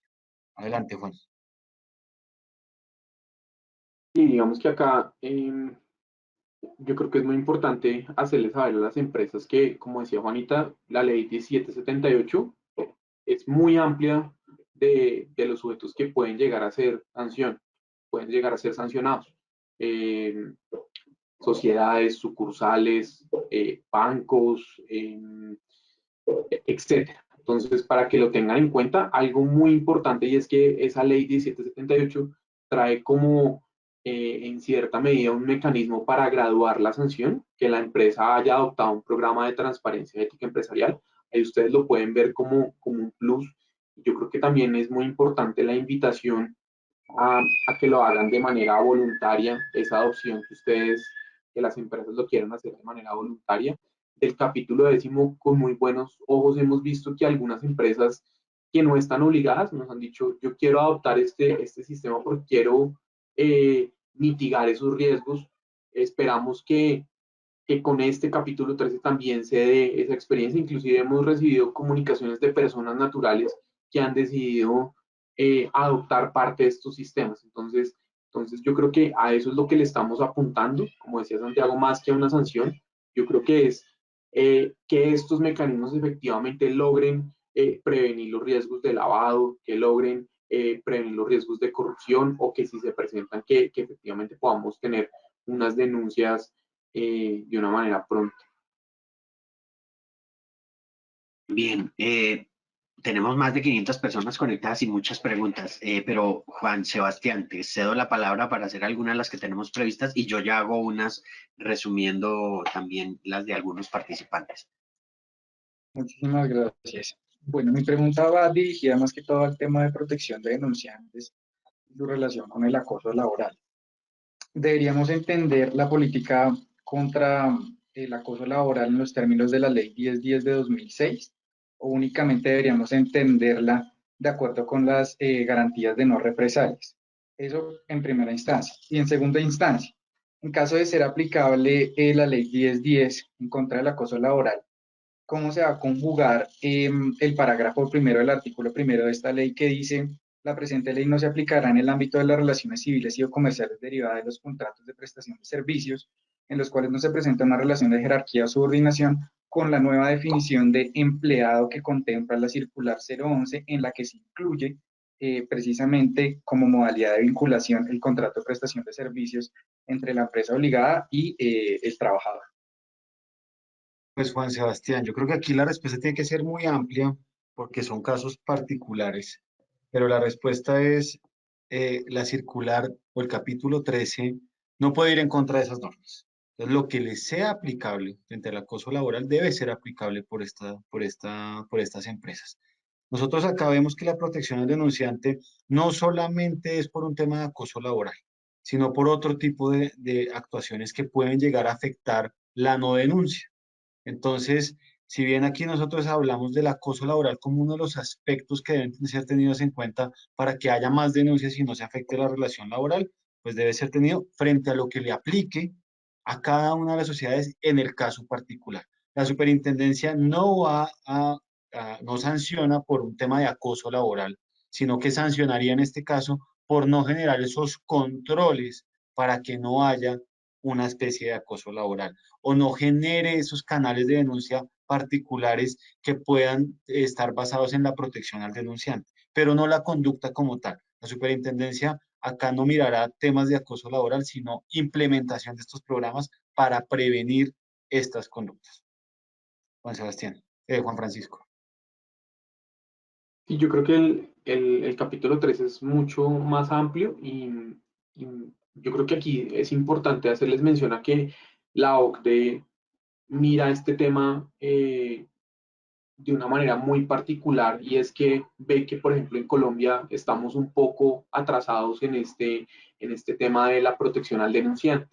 Entonces, el capítulo 13 establece los canales de comunicación y dentro de esos canales de comunicación lo que hacemos mención es que se debe incentivar a los denunciantes a que reporten esas irregularidades y conductas. Lo hacemos de manera general y como lo hace mención Santiago, efectivamente una deficiencia podría ser que la empresa efectivamente no haya establecido esos canales de comunicación. Eso es algo que puede llegar a verificar la superintendencia, pero pero en ningún momento se pretende ir en contravía de alguna disposición. Ahí de pronto me gustaría adicionar algo y es, digamos que lo que tiene que ver con protección de denunciantes tiene un doble nivel. Uno es lo que tiene que ver desde el punto de vista de la empresa, es decir, la empresa debe generar mecanismos, como lo decía Santiago, para promover la denuncia y proteger que los denunciantes no tengan ningún tipo de retaliación. Y el segundo nivel es el nivel que ofrece el Estado, que en principio solo debería operar cuando falle el de la empresa. Es decir, si yo no tengo un mecanismo que me proteja como denunciante en la empresa, yo puedo acudir, bien sea, por ejemplo, alguien me está lesionando, pues tengo el Código Penal, lesiones personales, amenazas, injurias, calumnias, discriminación o delitos que en últimas terminan cobijando al denunciante, o dos, vía acoso laboral. Por esas razones que a Colombia le ha ido mal en las evaluaciones en lo que tiene que ver con protección de denunciantes, precisamente porque hay un proyecto de ley que se ha querido presentar desde tiempo atrás y no ha surtido efecto. De hecho, yo tuve la oportunidad de participar en el anterior proyecto de ley, se cayó antes de siquiera presentarlo, pero tengan presente que en noviembre del año pasado se presentó un proyecto de ley anticorrupción que tiene un montón de medidas. Entre esas se están reforzando las medidas, insisto, desde el Estado para la protección de denunciantes, las que van a entrar a suplir o a cubrir a los denunciantes cuando fallen los mecanismos que la misma empresa ha entrado a establecer, o pueden cobijarlas paralelamente. O sea, no es que una solamente funcione si la otra falla, pero sí que recordemos que son dos escenarios diferentes donde la empresa tiene la obligación de generar sus propios mecanismos para proteger a los denunciantes, y que estén muy atentos al proyecto de ley que ya se está discutiendo en el Congreso, que va a fortalecer para que las medidas no se limiten a Código Penal y acoso laboral.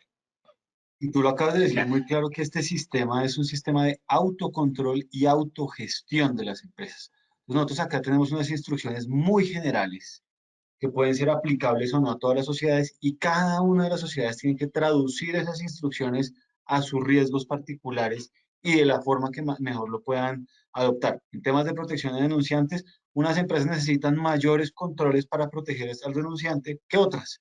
Deberán adoptar unos temas adicionales que tienen que ser también socializados con todos sus trabajadores, socializados con todas las partes de interés, también para poder tener ese dinamismo que requiere tanto la regulación de la superintendencia como los sistemas de cada una de las empresas. No puede, hoy puede que con proteger de X o Y forma al denunciante esté bien, pero mañana no.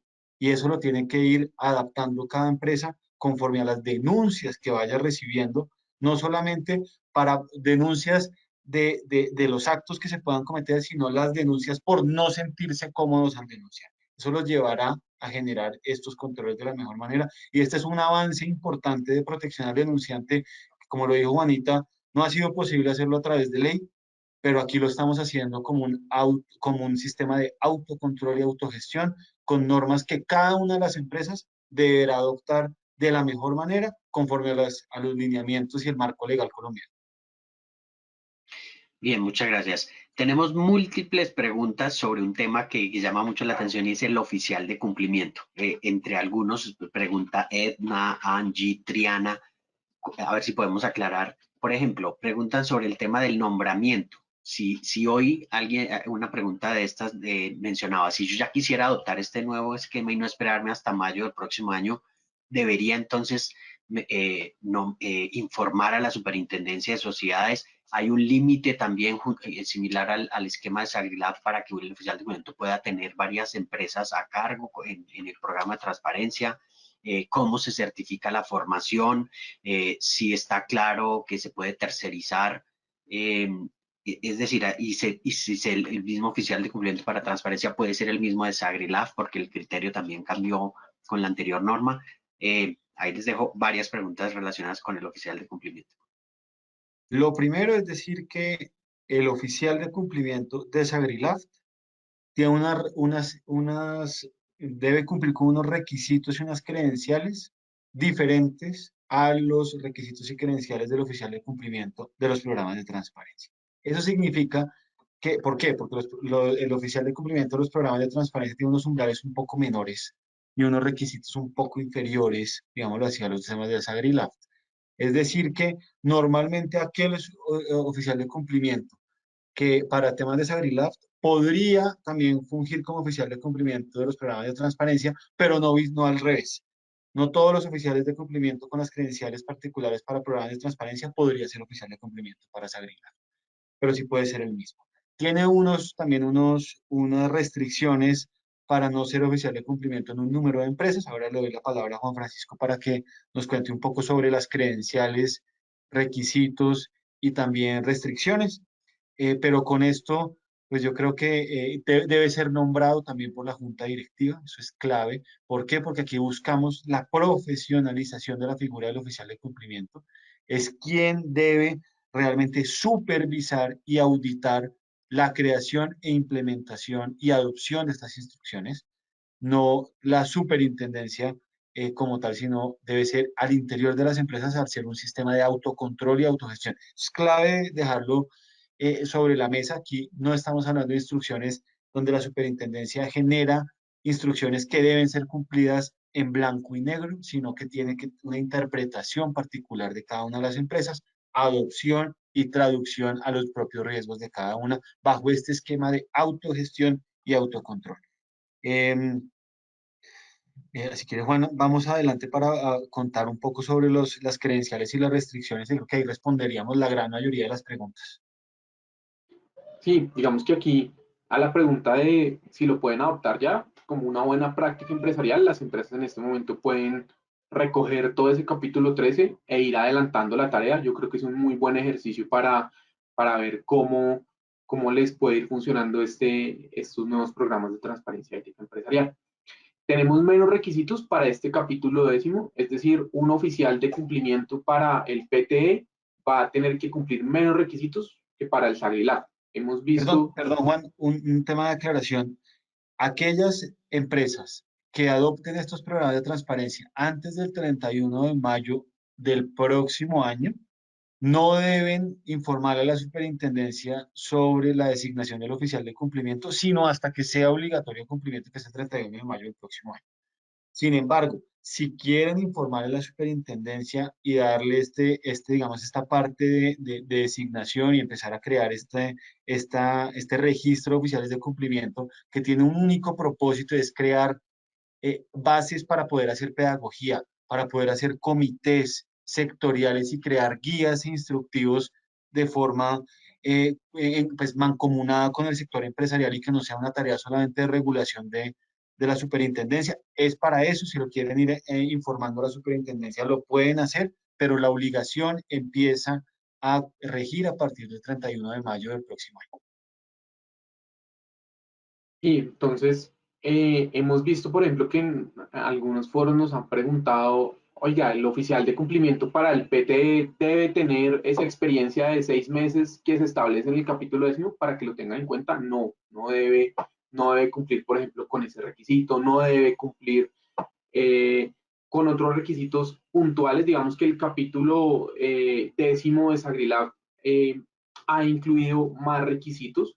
Acá tenemos algunos generales y es importante que tengan en cuenta algunos para el próximo año. Por ejemplo, es clave, como les decíamos, la designación que se haga de ese oficial de cumplimiento y el documento que se deje como constancia de ello. Es decir, por ejemplo, cuando tenga junta directiva, la junta directiva se reúna y haga esa designación. Si no cuenta con ese órgano, pues la Asamblea General.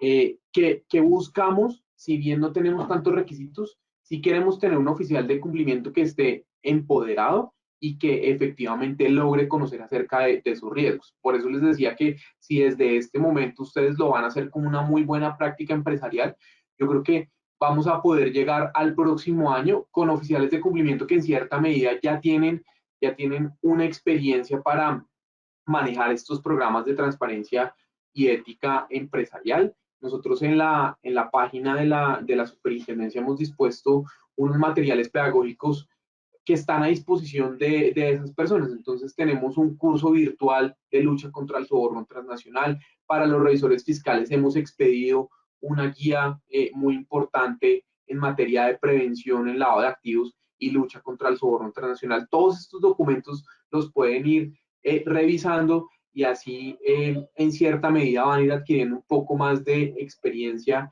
en esta materia. que es más importante que ustedes tengan en cuenta. Tiene que ser una persona natural, puede ser un empleado o no necesariamente tiene que ser un empleado, ya lo van a poder designar. Hemos recibido consultas recientemente donde una persona natural nos dice, puedo ser oficial de cumplimiento en 30 empresas o puedo ser en 10 empresas como principal o como suplente. Tenemos un tope, máximo 10 empresas, esa persona podrá ser como oficial de cumplimiento.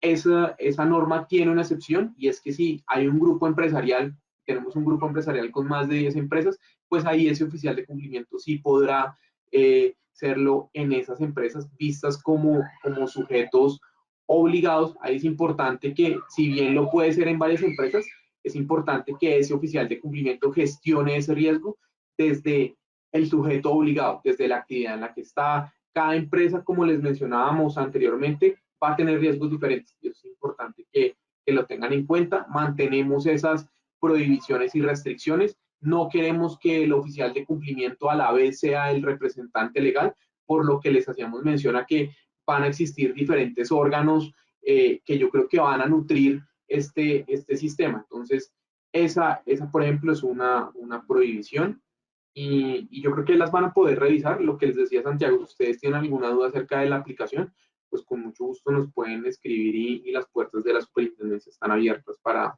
resolver todas las dudas. Clave decir que la figura del Igual, oficial de cumplimiento se puede tercerizar, igual que lo que tenemos con el SAGRILAFT. Es decir, el oficial de cumplimiento puede ser o vinculado a la empresa, como lo dijo Juan Francisco, o puede ser una persona natural vinculada o no a un tercero que funja como tal como oficial de cumplimiento para esta empresa. La obligación del oficial de cumplimiento no es una obligación que esté, digamos, a cargo de una empresa si se llega a tercerizar, sino que las obligaciones están a cargo de la persona natural. Es decir, el oficial de cumplimiento, en caso de no cumplir con sus funciones, puede llegar a ser sujeto sancionable por parte de la superintendencia como persona natural y no como persona que haga parte de una empresa donde está tercerizado esta actividad. Bien.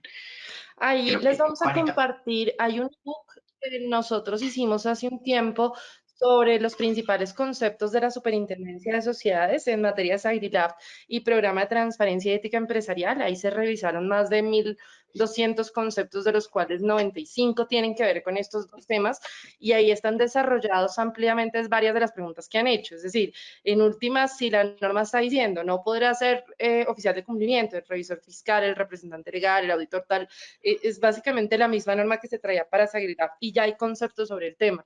Incluso hay conceptos que ha emitido la Super donde dice que puede ser el mismo oficial de cumplimiento, que puede ser tercerizado. Entonces ya Isa les va a compartir el link de donde pueden descargarlo, que creo que también va a ayudar en parte con varias de las inquietudes y complementando lo que nos presentaban Santiago y Juan Francisco. Hay otra pregunta que es reiterada y obviamente haciendo las salvedades pertinentes, es cómo se espera que se haga como la integración, por decirlo de alguna manera, del SAGRILAFT y el Programa de Transparencia y Ética Empresarial. ¿Qué salvedades? Hay que tener claro que son riesgos diferentes, que ambos sistemas tienen elementos que pueden ser coincidentes, pero hay otros que son distintos. Un poco lo mismo que nos señalaban hace un momento, los requisitos pueden algunos coincidir, y yo puedo tener una persona que cumpla con los requisitos de los dos, y por eso puede ser oficial de cumplimiento de ambos sistemas en paralelo, pero no quiere decir que necesariamente un sistema subsuma al otro, que creo que es la confusión que se tiende a generar, en especial cuando uno revisa que los riesgos de corrupción, en el entendido de esta circular, está abocando a los delitos contra la administración pública, que son delitos fuente de lavado de activos. Entonces, en la práctica tiende a confundirse y se cree que se puede tener como un único sistema, como si el SAGRILAFT absorbiera el otro. Entonces, creo que es importante aclarar cómo se pueden llegar a integrar, que no es lo mismo que uno subsuma al otro, y eventualmente qué documentos pueden ser coincidentes. Me explico. Si yo puedo tener una misma acta en la que nombré al oficial de cumplimiento, que es uno mismo, aclarando que es para los dos sistemas. Si yo puedo tener un único manual que desarrolle SAGRILAFT y Programa de Transparencia y Ética Empresarial. Si yo puedo tener un único proceso de debida diligencia que contemple los riesgos propios individuales de cada sistema. Entonces, la pregunta sería, ¿cómo se espera la integración de ambos sistemas, si es que es posible? ¿Hasta dónde estaríamos incumpliendo si tenemos un único manual que desarrolle los dos, e insisto con la salvaguarda que son riesgos diferentes, y lo que sí estaría totalmente mal es creer que uno subsume al otro por ser más completo o más amplio en términos de requisitos. Voy a empezar con el tema documental y es tanto el manual que establece el SagriLab como el manual o el documento que establece los programas puede integrarse en un único documento, pero debe estar muy claro dónde se está hablando del SagriLab y dónde se está hablando de los programas, dónde se está hablando de un riesgo y dónde se está hablando del otro riesgo. El tema, digamos, de la designación del oficial de cumplimiento. Puede hacerse una misma acta, pero es claramente, son dos oficiales de cumplimiento. O sea, esa figura del oficial de cumplimiento que internacionalmente tiene unas implicaciones mucho más amplias que las que para Colombia. No es o sea, aquí no estamos hablando de un oficial de cumplimiento con esas implicaciones internacionales, sino el oficial de cumplimiento para temas de SagriLab y el oficial de cumplimiento para los programas de transparencia. Puede ser el mismo, sí, puede nombrarse a través de una misma acta esa persona o esas dos personas, sí, no hay ningún problema, no se necesita esa división, intentar ser mucho, o sea, lo importante es el fondo más que la forma, entonces eso tiene que ser un concepto, digamos, de supervisión, pero claramente que quede fácil para el supervisor, para el funcionario de turno, identificar y supervisar muy bien esos riesgos. Es decir, cuando se reciba ese manual, que quede muy claro dónde está lo del SagriLab y dónde queden los programas de transparencia. Esto es un tema, digamos, de claridad tanto para el supervisor como para el supervisado, para que sea mucho más fácil la supervisión y mucho más fácil la integración. Algún día yo creería que esto está llamado a convertirse en un único manual de cumplimiento con otros riesgos que se van identificando, pero hoy en día tenemos dos documentos independientes por tratarse de riesgos independientes y particulares. Claramente esto se podría integrar en un único documento, podríamos tener debidas diligencias, pues realmente son muy diferentes la debida diligencia de los programas de transparencia con la debida diligencia del SagriLab, porque por ejemplo en temas de contratación estatal, aquí nosotros no estamos exigiendo que se haga una verificación de quién es la entidad estatal y ver si hay un riesgo con esa entidad estatal. No, todo lo contrario. Estamos mirando es dónde está el riesgo con sus contrapartes al crear ese consorcio, al crear esa unión temporal, ver cómo van a hacer esa negociación con el Estado, quién puede ser, porque es que no, puede que no sea la sociedad la que haga el acto de corrupción, sino que se vea inmersa en un acto de corrupción por uno de sus asociados en el consorcio, unión temporal o demás. Entonces ahí hay que hacer esa revisión de debida diligencia. Entonces ahí en debida diligencia yo creo que sí, hoy por hoy son muy independientes y más porque en los temas de SagriLab hablamos de factores de riesgo, mientras que en programas de transparencia hablamos de alertas. Entonces son diferentes, tienen un concepto que hoy en la debida diligencia no podría aplicarse, pero sí hay varios aspectos que podrían de alguna manera ser manejados al tiempo y en ese sentido lo puede hacer el oficial de cumplimiento si es el mismo o la persona que se encargue de la debida diligencia, pero identificar los riesgos, que quede muy claro que este paso de la debida diligencia es para temas de lavado de activos, este tema es para riesgos de corrupción, este tema para soborno. ¿Para qué? Para que sea muy fácil documentar por parte de la entidad y que sea fácil la supervisión por parte de la entidad cuando sea necesario. Juan, por favor, complemente. No, digamos que totalmente de acuerdo. Yo creo que acá es muy importante, primero, que hagan esa lectura pausada como de esos requisitos formales y ya un poco después de eso interiorizado como esos requisitos, que le den un poco de sentido de acuerdo nuevamente a los riesgos propios de cada empresa. Sabemos que algunas empresas tienen algunas particularidades especiales, algunas nos han dicho, oiga, no tenemos tantos empleados, nuestro riesgo es más corto. Digamos que ahí esto es una camisa, es un traje hecho a la medida. Piensen que la superintendencia le da esos mínimos, pero ustedes pueden ir un poco más allá o pueden diseñar esa camisa, ese traje de acuerdo a esas necesidades propias de la empresa.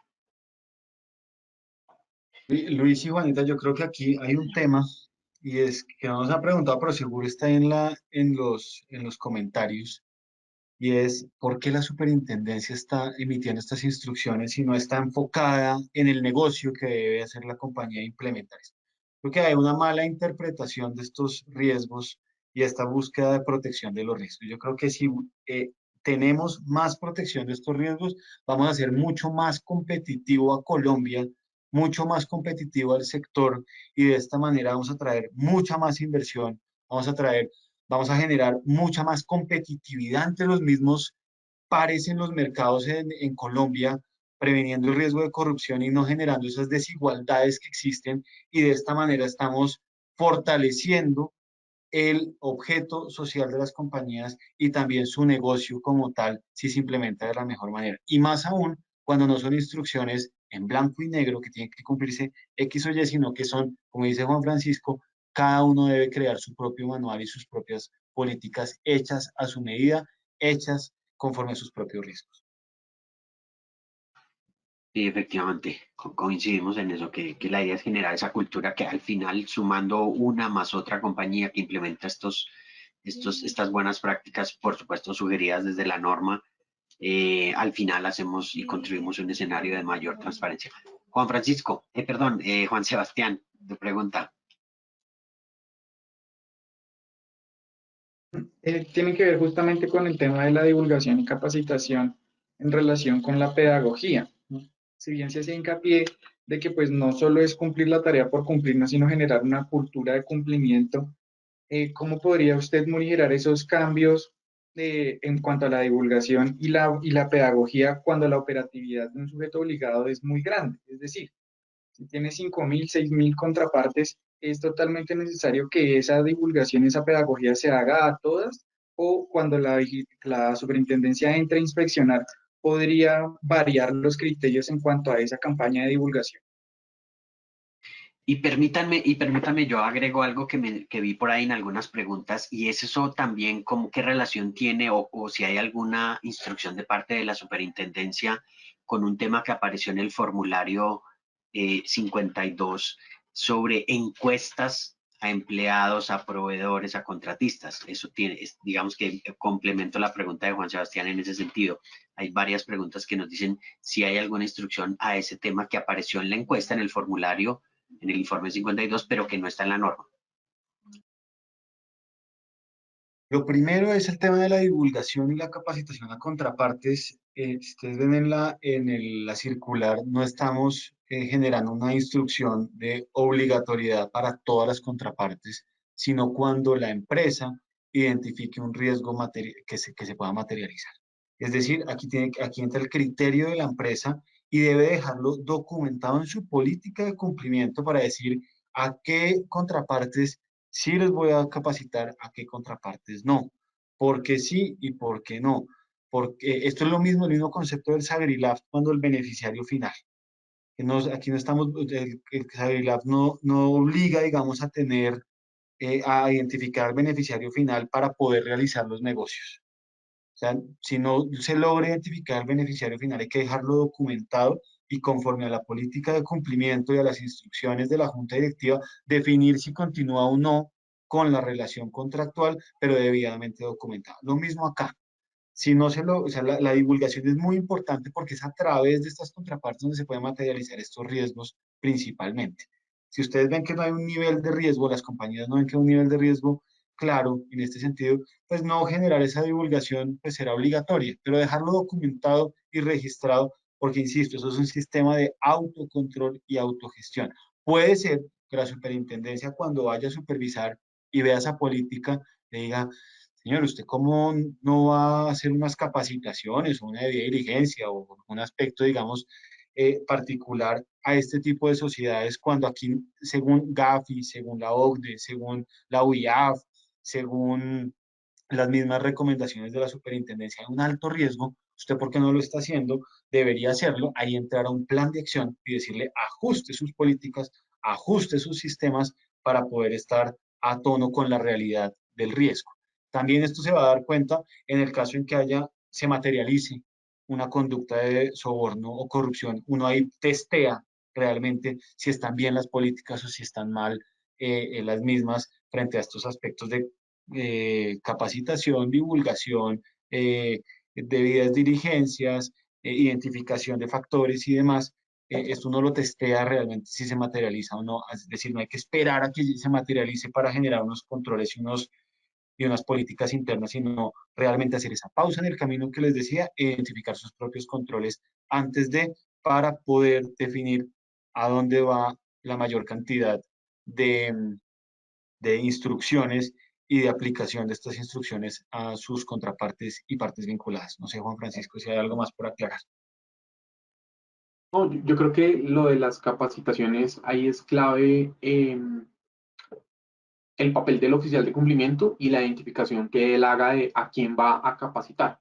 Un ejemplo que hacíamos mención en muchos foros es ese empleado que va a otro país a hacer negocios, pues puede estar más expuesto al riesgo de soborno transnacional, puede exponer más a la empresa que ese empleado que realmente nunca sale. Entonces, digamos, si es un poco que ese oficial de cumplimiento haga esa evaluación de esa empresa y diga, mire, estos 10 empleados cada 15 días, pues yo creo que ellos deberían tener una capacitación un poco más enfocada, que sepan concretamente en qué consiste el riesgo de soborno transnacional, ir desarrollándola un poco más en ese sentido, es aplicar un poco como ese buen juicio que debería llegar y tener ese oficial de cumplimiento. Entonces, no es que la superintendencia tenga una camisa tan fuerte, pero sí queremos que en esa divulgación y en esa capacitación efectivamente se logre mitigar ese riesgo de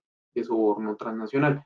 La OCDE a nosotros también nos dice un poco, capacite un poco más a esos revisores fiscales, esté un poco de la mano de ellos. Ahí nuevamente expedimos esa guía dirigida a los revisores fiscales para que efectivamente ellos, en el cumplimiento de sus obligaciones, si ven algún tema, por ejemplo, de soborno transnacional, pues que hagan la denuncia correspondiente y eventualmente se logren evitar un problema. Entonces, miren que esto todo se va uniendo a ese buen juicio que tenga ese oficial de cumplimiento y esa empresa para lograr divulgar y capacitar a esas partes de interés, le podemos decir. Es clave, el oficial de cumplimiento es una figura profesional y debe identificar estos temas y no solamente una persona que no conozca de estos riesgos y por ende solamente tendremos documentos muy bien escritos pero no aplicables. Es decir, ahí lo que dice Juan Francisco, el criterio del oficial de cumplimiento es muy importante en la implementación de estos programas de transparencia y ética empresarial. ¿Algún comentario frente a las encuestas que aparecieron en el informe 52? Es que yo puedo hablar con el man. Como los resultados de las encuestas, o... Sí, que un punto en el informe 52 era realizar encuestas a proveedores, a empleados, a las contrapartes.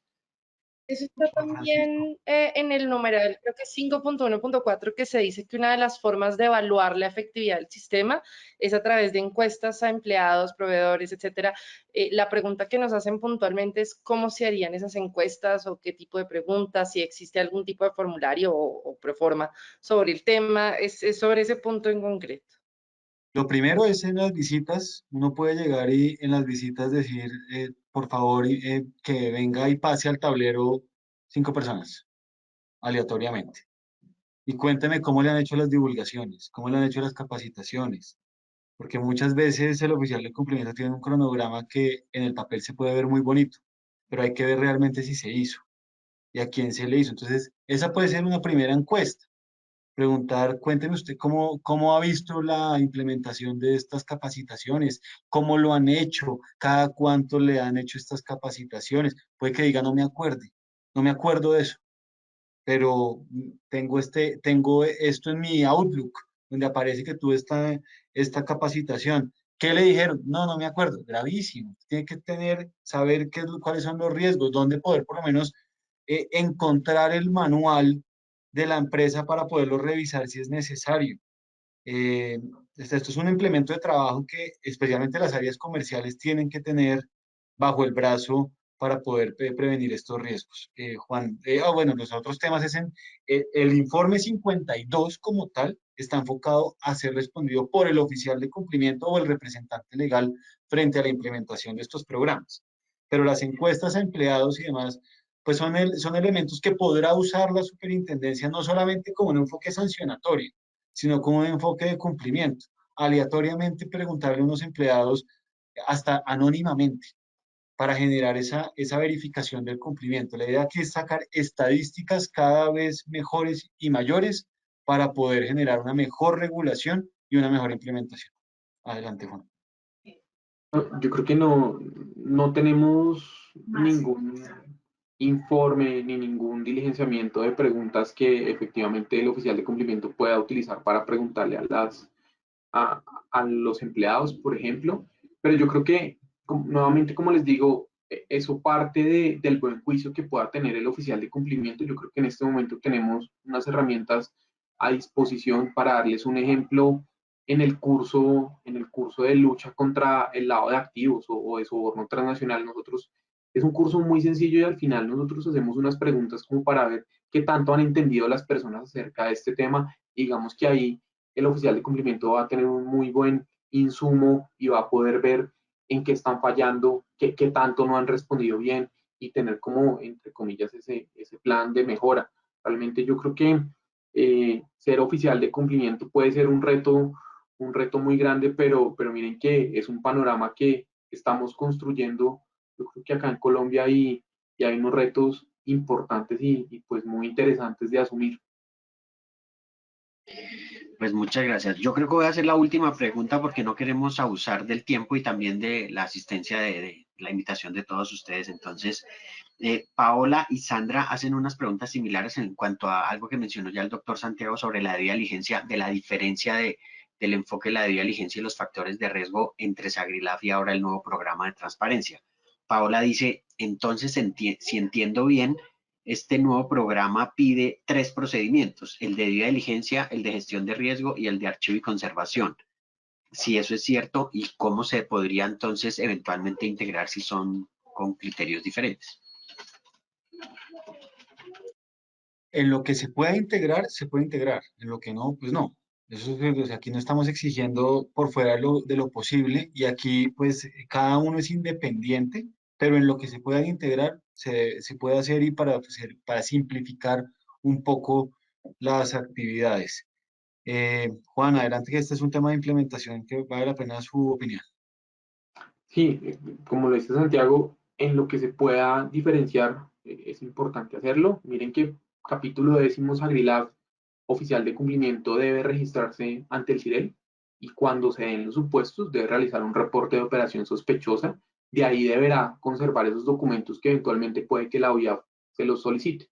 Para estos programas, capítulo 13, programas de transparencia y ética empresarial, no se contempló esa posibilidad, pero eventualmente miren que ese oficial de cumplimiento puede realizar una denuncia ante la Superintendencia de Sociedades y decirle, mire, puede que se haya presentado la conducta de soborno transnacional.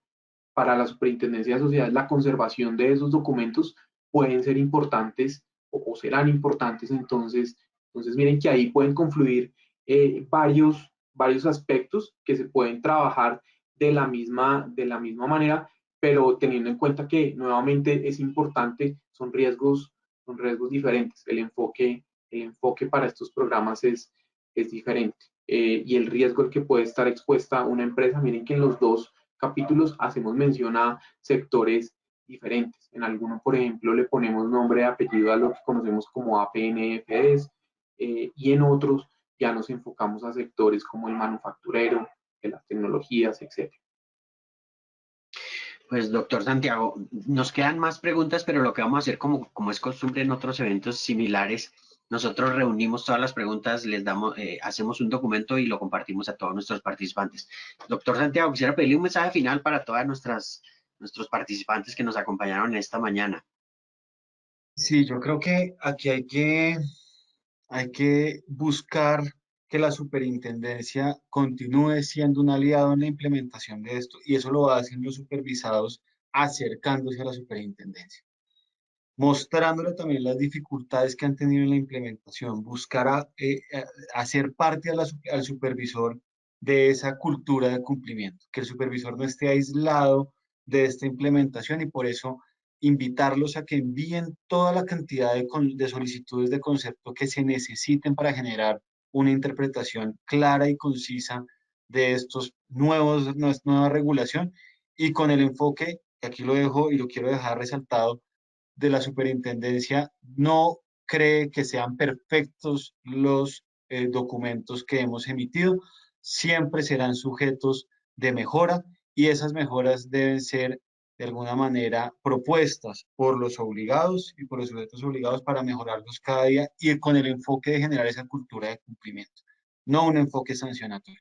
La superintendencia está muy orgullosa de haber sacado estos documentos. Creo que estamos dejando al país muy bien regulado en estos, por lo menos en estos dos temas, para generar esta cultura. Ha sido un esfuerzo muy grande de un equipo de trabajo, pues, no solamente interno, sino también de personas que ya no hacen parte de la superintendencia. Esto ha sido un trabajo de varios años que da estas conclusiones.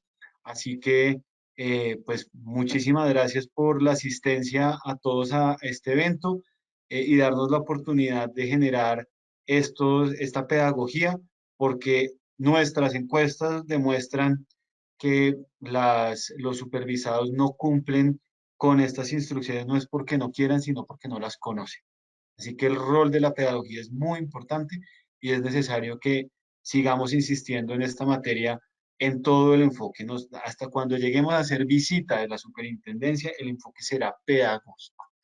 Explicarle, si es el caso, en algún incumplimiento, por qué la necesidad de ese cumplimiento, qué es lo que se debe hacer, cómo se debe hacer para ajustarlo de la manera más rápida. Obviamente, pues no contar con un oficial de cumplimiento o no contar con el documento, pues no será objeto de un plan de acción, porque eso es esencial y básico por parte de las sociedades, pero sí buscaremos implementarlo de la mejor manera. Un enfoque basado en riesgos por parte de la superintendencia. La superintendencia no cuenta con la capacidad de supervisar uno por uno a todos los supervisados. Supervisaremos donde haya riesgos. Supervisaremos también los incumplimientos claros, la falta de respuesta a nuestras encuestas, la falta de respuesta a nuestras instrucciones particulares, visitas seleccionadas a ciertas sociedades que hagan parte de un ciclo de supervisión o que hagan parte de unos riesgos identificados. Mes a mes iremos nosotros desde la superintendencia actualizando nuestra matriz de riesgos. No haremos una matriz anualizada, porque estamos muy conscientes que los riesgos son dinámicos y cada vez tenemos que enfocarnos de esa manera, hacer matrices mensuales para poder generar esas visitas y demás para las sociedades. Pues, doctor Santiago, nuevamente muchísimas gracias. Doctor Juan Francisco, muchísimas gracias. En nombre de las más de 500 personas que se conectaron, también nuevamente muchas gracias. En nombre de Risk Consulting Global Group, de Risk Training Center, de Luis Ramiro Díaz, que pues no nos pudo acompañar, tuvo un procedimiento quirúrgico y está en recuperación, pero les extiende un agradecimiento especial. En nombre de Juanita y Juan Sebastián, pues nuevamente muchísimas gracias por aceptar esta invitación y compartir estas 2 horas con nosotros. Muchas gracias a ustedes. Que estén muy bien. Muchísimas gracias a todos. Muchas gracias. Buen día.